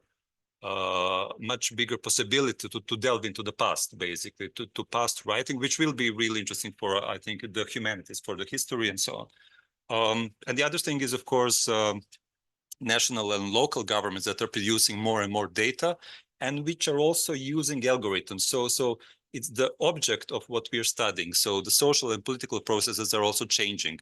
And so the object of our inquiry starts using AI more and more. And I'm also a challenge that I identified there is that a lot of researchers are just happy with having the data, not really thinking about who produces this data and what are the biases of this data. It was mentioned here, but I see too many works that are published which use data in the way that it shouldn't be used without really digging into the provenance of the data. I don't know how much time do I still have. I could talk for a little bit while, so sorry if I'm boring. And the other thing is, of course, the political context, which is already mentioned. I have 2 points to make there about the political context in countries and in the region. When it comes to countries, I think the whole region has very similar problems with polarization, with disinformation, with weak rule of law, and that also affects what we're studying. There's been a lot of talk about open data, about data being transparent and so on in the last 10 years in the region. I'm always skeptical about this. I think all the governments are basically working in adversarial environment, and they don't have the incentives really to open the data. When governments open data, they are more and more exposed to being criticized of people like picking up the mistakes, and so there is always this resistance to open the data. It's always a question of power, ultimately, data opening, and so I'm not one of those people who are against data opening. I'm just really worried about both researchers and the producers of data coming from the government of understanding the importance of opening data and knowing how to do it properly, and accepting the risk that it comes with it. I'm asked so many times, why don't you publish your data? I don't know if I can, for various reasons. I'm talking about, survey and so on, for the ethical reasons and for the reasons of, somebody picking up to one error in your work and then making a case. So that's the work in adversarial environment, which comes from polarization in our societies. The other thing that we talked a lot about today is evidence-based policies. I looked into this great impact analysis for the ESS, and I saw that there were 13 and 11 cases of ESS data being used in Hungary and Serbia. And I guess the countries that were not in the report had 0, or maybe not. But my guess is that there were many. I guess we're all agreed that evidence-based policy is not the traditional way of doing policy design in our region. If policies can be made to fit political preferences, they will most likely be done in that order of business. And if there are issues like COVID was in many ways, where governments were really challenged with an issue that they couldn't solve, they were ready to open to experts for their opinion. Or if things are very apolitical, then we can get this. But politically important issues, evidence-based policy is an uphill struggle, which also brings me to an issue of how much we are actually working to initiate policy making. I don't think that all of us who do some policy relevant work do our homework and actually check all the boxes in making the policymakers hear us and implement those policies. And the last thing, when it comes to countries, is algorithmic governance, more or less. A couple of years ago, we did a sort of, I was part of the projects which was scanning the Central Eastern Europe countries or their governments when it comes to using algorithms in decision making. And it was in 2019. It was almost like nowhere, and it really changed a lot in the meantime with the AI. I mean, if you go outside, you will see these surveillance cameras all over the streets in Belgrade, which are kind of inferring that there is some sort of AI potentially in the use there. But algorithms are used in judiciary. They're used in Serbia, for instance, in social welfare. In the social welfare benefits and so on. And so we have a lot of instances in our governments using algorithms without us really knowing how these algorithms work, who made them, who owns them, who owns the intellectual rights and so on. And so a lot of issues before AI should be opened when it comes to use and abuse of algorithms in the government. And my last point is about regional cooperation. Even though we have very similar problems in the region, I share the sentiment expressed today that there is too little regional cooperation. We did a couple of months ago with a colleague from the Institute, we did a scoping review of academic articles about political participation, which is really exploded as a topic in the last 10 years or so. Like everybody wants to know more about political participation because of the crisis of democracy and so on. So we analyzed 150 articles in WOS, more than 300 authors. And so about half of the authors were from the outside of the region, largely understood Southeast European region, all the Balkan states, Hungary, Romania, and so on. And half was from within. But we found only 3 articles that involved authors from more than one country in the region. So only 1 in 50 articles dealing with this very important topic in all of these countries had authors from multiple countries in the region. And Jovan will know about the project that I'm talking about. So one of these articles was the article of Cvetićanin and Misha Popović, which was about informal practices. So that's one of the two actually articles that really had like, okay, North Macedonia and Serbia, and the other was Hungary, Romania, and the third article was basically a EU project that included Romania, Bulgaria, Slovenia, and so on. And so my strongest impression is that we are working in silos when it comes to social science and political science, and that initiatives such as this, such as ESS, really helps us gather a lot of cross-country data, but that interactions between researchers or like this networking between researchers between different countries are really not developed enough, even though we have similar problems, even though we can draw much better inferences if we used our contextual knowledge from all of these countries. That's all from me. Thank you. Interesting. Thank you so much. And the next speaker is Rory Fitzgerald, ESS Director. Thank you. Yeah, again, I'm like some of the other speakers, not 100% clear why I was put down for this session, because AI is not really an area, I'll be really honest, that we've given a lot of thought to, but it's good that it is one of the sessions because we do need to start giving it more thought. One area that I think AI could really help us is specifically in the future around the collection of data. So many of you will know that we're moving the ESS away from being a face-to-face survey to being a self-completion survey. We're not able to move to only being a web survey because there's still large parts of Europe where people are not even connected to the web. So we're talking about AI here, right? But there's still large parts of Europe, people are not even using the web at all. Okay, so there's lots of people who are like disenfranchised in some ways from some of these tools. But one of the disadvantages of moving to a self-completion survey is you're much more reliant on people's literacy to read questions, and you're unable to give any assistance other than what you can write on the screen at the moment or write on the paper questionnaire.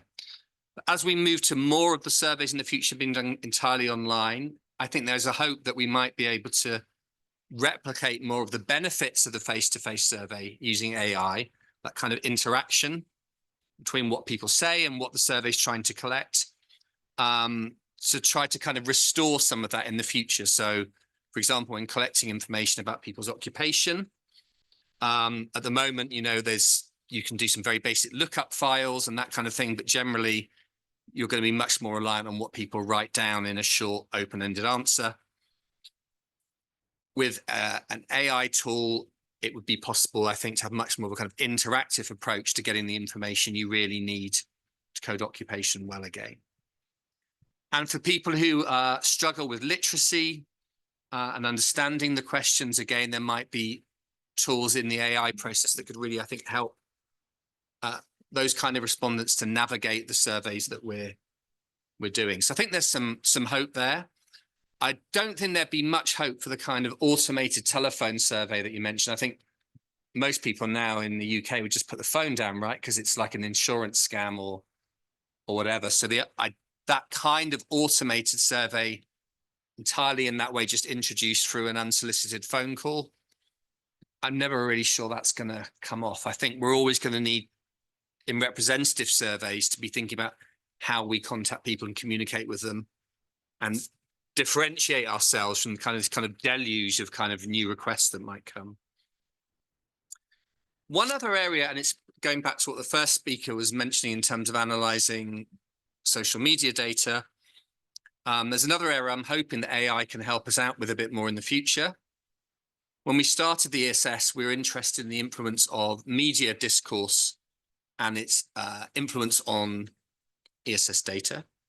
And in the early waves, we asked national coordinators to look at a left and right-leaning newspaper in their country during fieldwork and code the kind of events that were happening so that we could see if those events might have shaped changes in the survey data.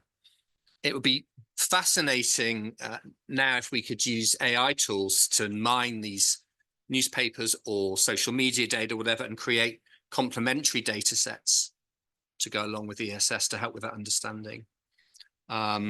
Because actually asking people to do it manually, coding newspapers and things like that's kind of didn't work out very well. There's a lot of inconsistencies. I guess the question for you, do you think that's the kind of service way in which we could use AI in the future? Absolutely. Mm. We actually have a researcher that does her PhD thesis on how different events in the media affected people's opinions regarding, again, vaccines. So we are working towards a solution for that. And I guess that just switching to a different kind of data shouldn't make that much of a difference. But yes, we're definitely working on that. That would be really fascinating. I guess the challenge is how to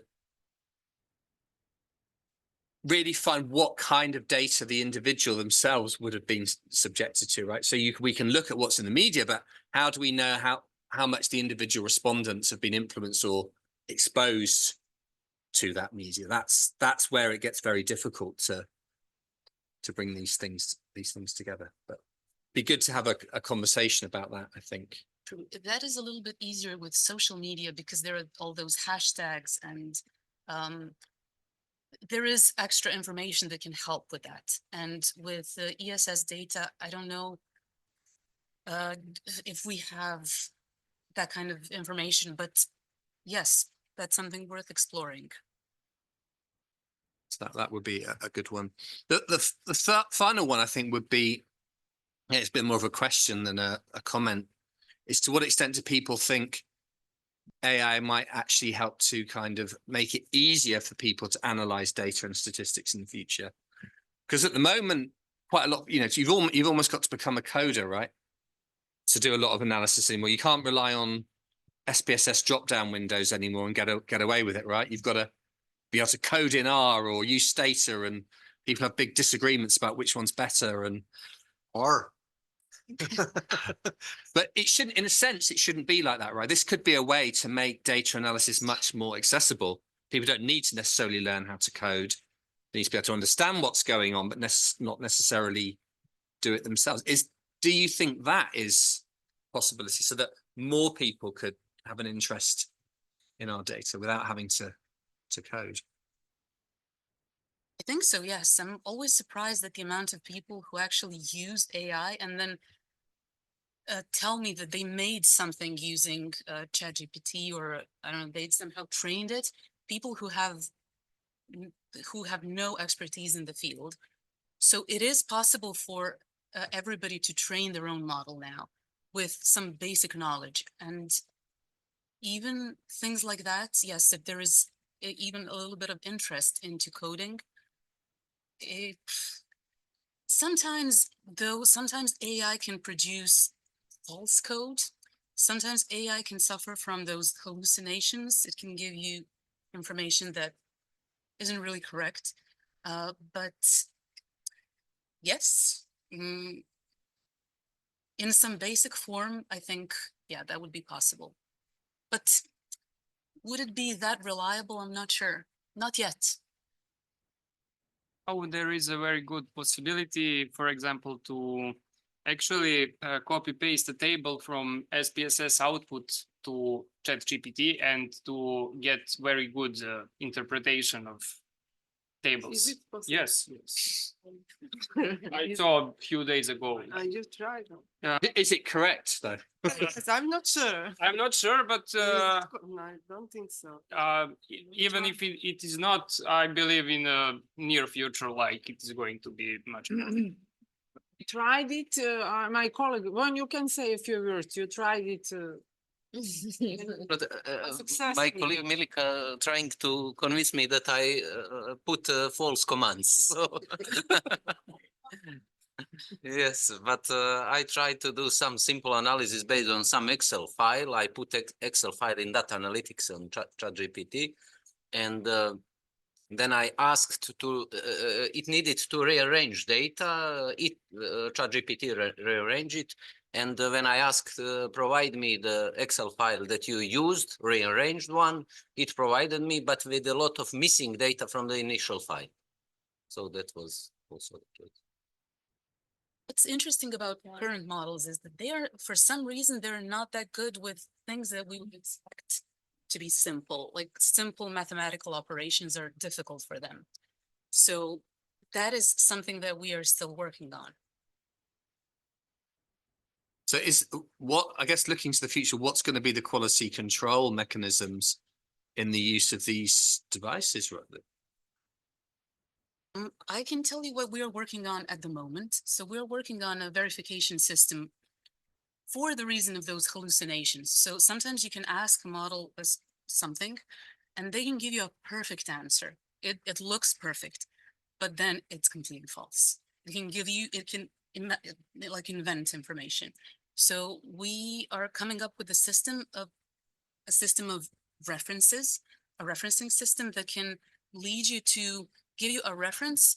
In our case, it's abstracts of medical articles, and it can reference the article, and it also performs the second step of verification if the answer of the model is really similar to that abstract that it's referencing.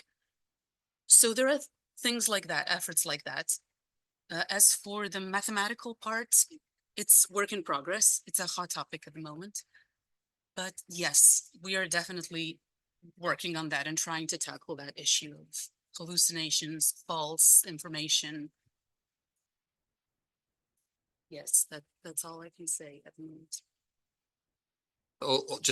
Like I said, I think there is possibilities there for survey research, but I think at the moment they're very underexplored, and there doesn't seem at the moment to be a clear kind of focus within survey research on trying to look at how these things might improve what we do. Perhaps more of it's going on in the commercial sector.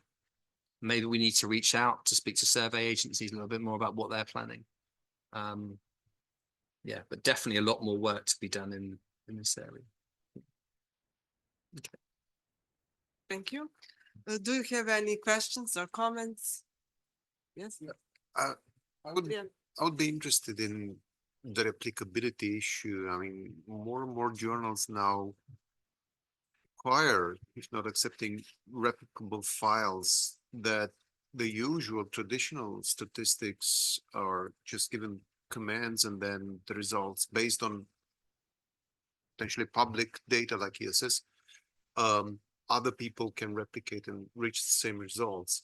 I confess that I don't know how can one do similar stuff with the AI, because training a model might give some results in one case and probably different results in another, even by replicating the same. Can get the same results if you set the same parameters. Right.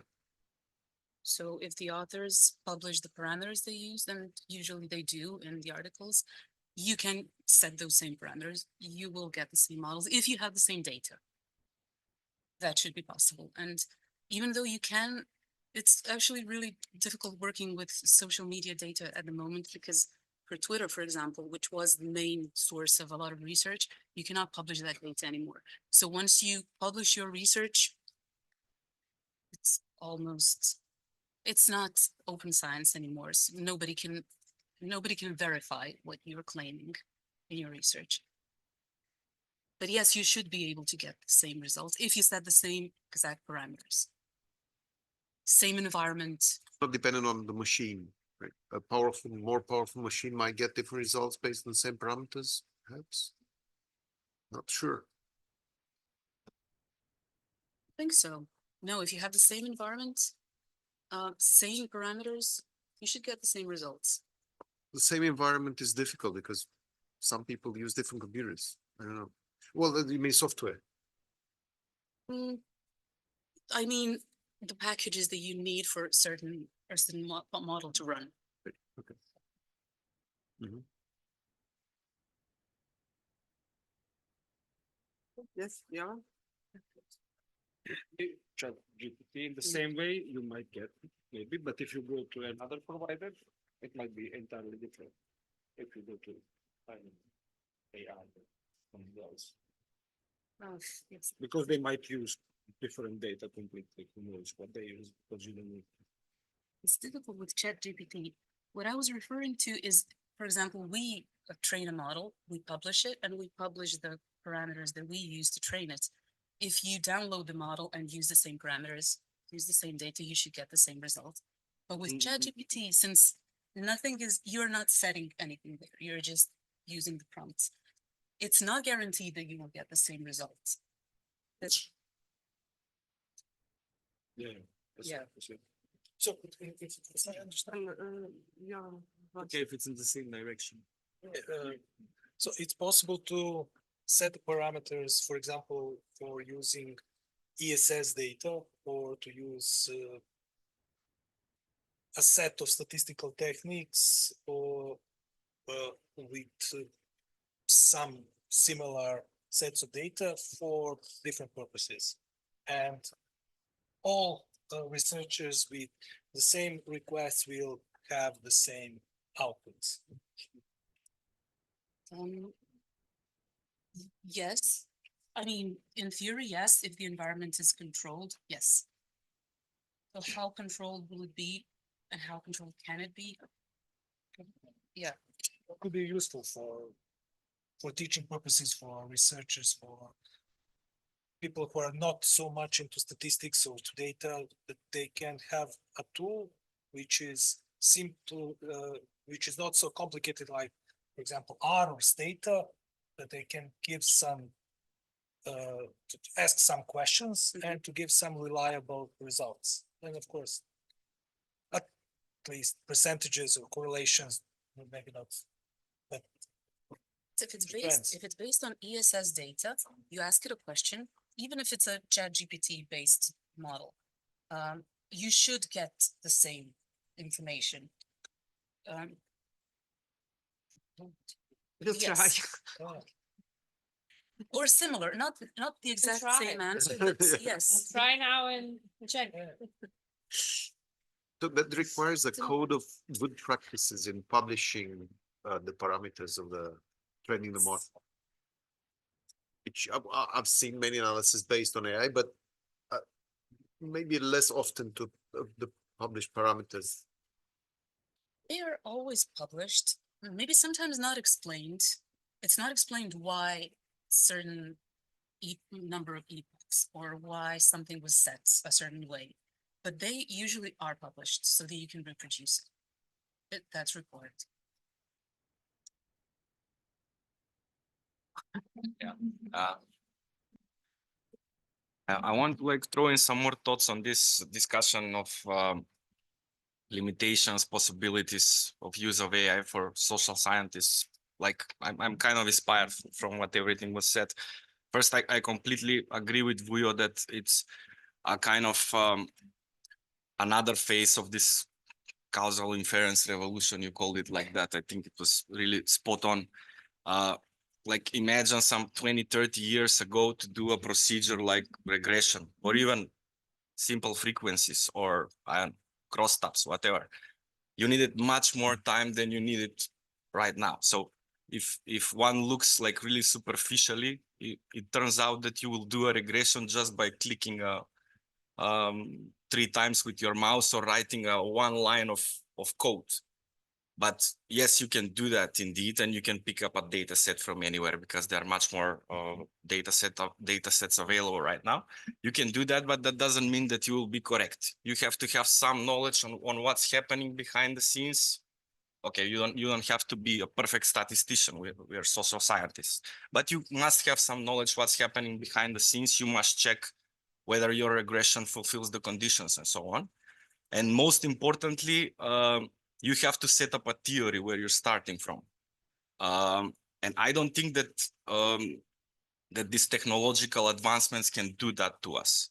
And personally, for me, it kind of takes away the thrill. I personally never thought to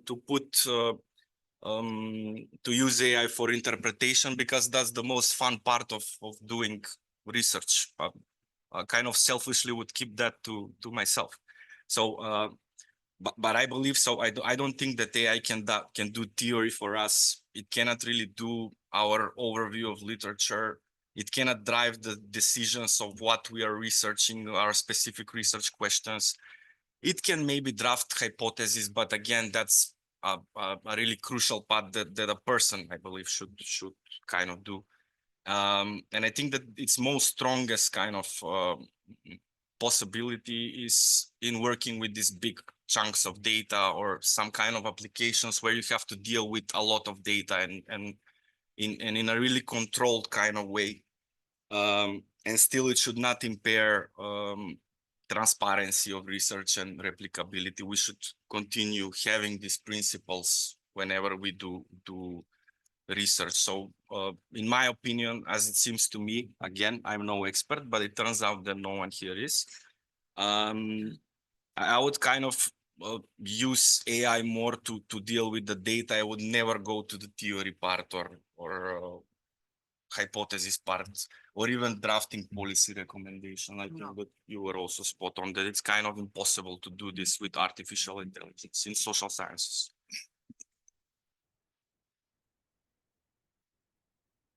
Yeah, I have a question to our colleagues experts in artificial intelligence. What do you think will be the reality of artificial intelligence in 5 years' time? Well, just your opinion. It's because if we wanted to do something, not only now, but in the near future, where we have to understand both people in the social sciences, people in other sciences as well, ordinary people as well, what will be provided, what we expect to be provided in 5 years' time with this method. I can say what my hopes are, at least Sure. when working with Serbian. Data in Serbian is really scarce and tools and resources are scarce. So my hope is that with all the initiatives that are happening around the Serbian language and developing different tools for Serbian, that we are going to have a model, a large enough model that works well for Serbian. Hopefully we're going to have that in 5 years. I see AI incorporated in so many different bots into work processes of different companies. I think it's almost become something that you just need to have if you are a modern business. So I see AI in every company, basically, in some aspect of their work. And yes, as for this work in social sciences, hopefully, yes, we can reach some of the goals that Mr. Rory mentioned, or at least get close to achieving them. That's what I can offer. But yes, we are struggling with resources for Serbian. So this will help, this resource will also help. Tell us more about this. What does it mean, like lacking resources? Can that change? How does it change? So the first problem is that there isn't enough open data, but there are some corpuses or data sets of Serbian language, but they are closed and you cannot actually train a model on them. And there are data sets that are not of perfect quality. They are mainly internet news articles, things like that. Not really good quality text. There is social media data, again, not the best quality. So there are models trained on parts of that data, and those are not large data sets. It's nothing near GPT, although we're trying to make models that are close to it. So availability of data is a great issue for us. So I hope that even ESS data can help with that. There are a lot of initiatives that are trying to supply data from different areas. So we're working, that is the primary concern, availability of data, and then resources to train a model. So we do have the National Data Center, and they are really open to any kind of to help researchers who are trying to make something like that. Training such a large model requires more resources, and it requires a lot of time. So yes, but the number one problem is available data, good quality data from different areas, because we need literature. Instances, what would be instances of good data? I mean, Data that's correctly written, let's say. So give us some examples. Um, Academic journal or what? Sure. We do need different domains. So academic journals would be one part of it. Literature. Official statistics. Official statistics, sure. Social media data is not really good data because it's full of typos, mistakes, yes. Just language that's not correct. So, yes. Traditional media is one of those good Traditional language sources. media? Yeah, okay. Yeah, not tabloid media, probably, is it? Yeah.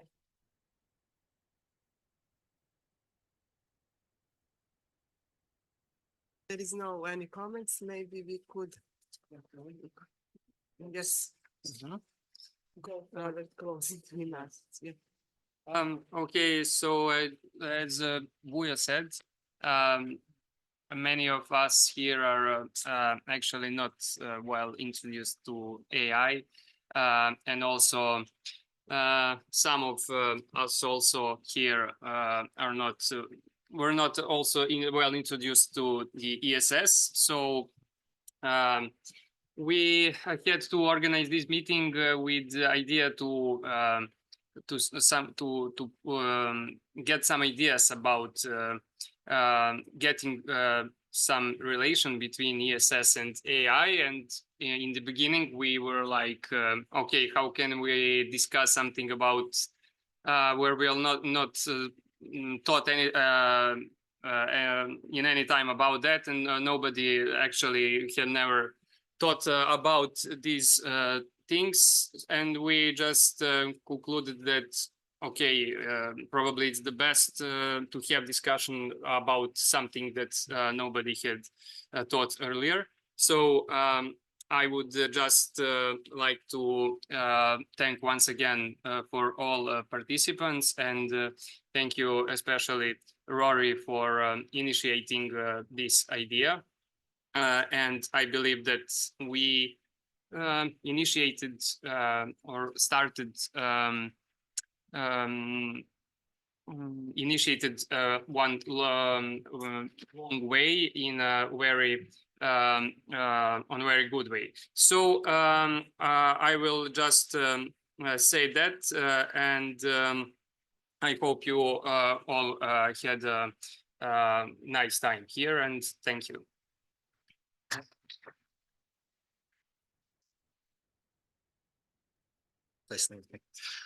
Thank you very much for your kind words, and I think it's been a really interesting event. I particularly like this kind of meeting of two worlds, and hopefully in Serbia this will be a great opportunity for the two institutes to continue to cooperate and learn from each other. This event itself is organized under this European Social Survey Sustain 2 project, and we have our closing event in Brussels in a few weeks, and colleagues from Serbia will be there.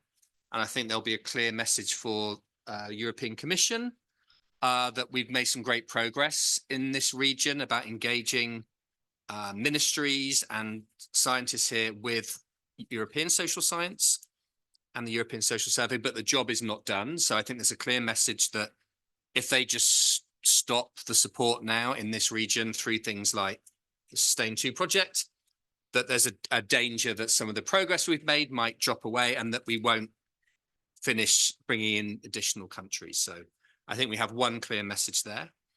I hope that the involvement of Serbia in the Sustain 2 project has helped in areas beyond just being in the ESS, like with the knowledge about the Kronos web panel. And I know that the Social Science Institute here is developing a national web panel. So I hope there's been some learning from those two areas. And last but not least, this issue of the impact of our data and our findings on policy. I hope the discussion today, I think, was really, really interesting. And I think we particularly challenged by our colleague from the natural sciences, from physics, to actually to do more and to not give up and to find new ways of reaching individual policymakers and policy discussions and to think about that supply and demand side. It does take a lot of attempts. You can't just give up and think people don't like our data. You need to form those individual relationships with policymakers, and of course they keep changing, so then you have to do it all over again. But that's the way, I think, to get our data and our findings to be further along. So again, a bit of learning from this meeting today, but also from the Sustain 2 project. So thank you to all the organisers, and it's been lovely to see you all.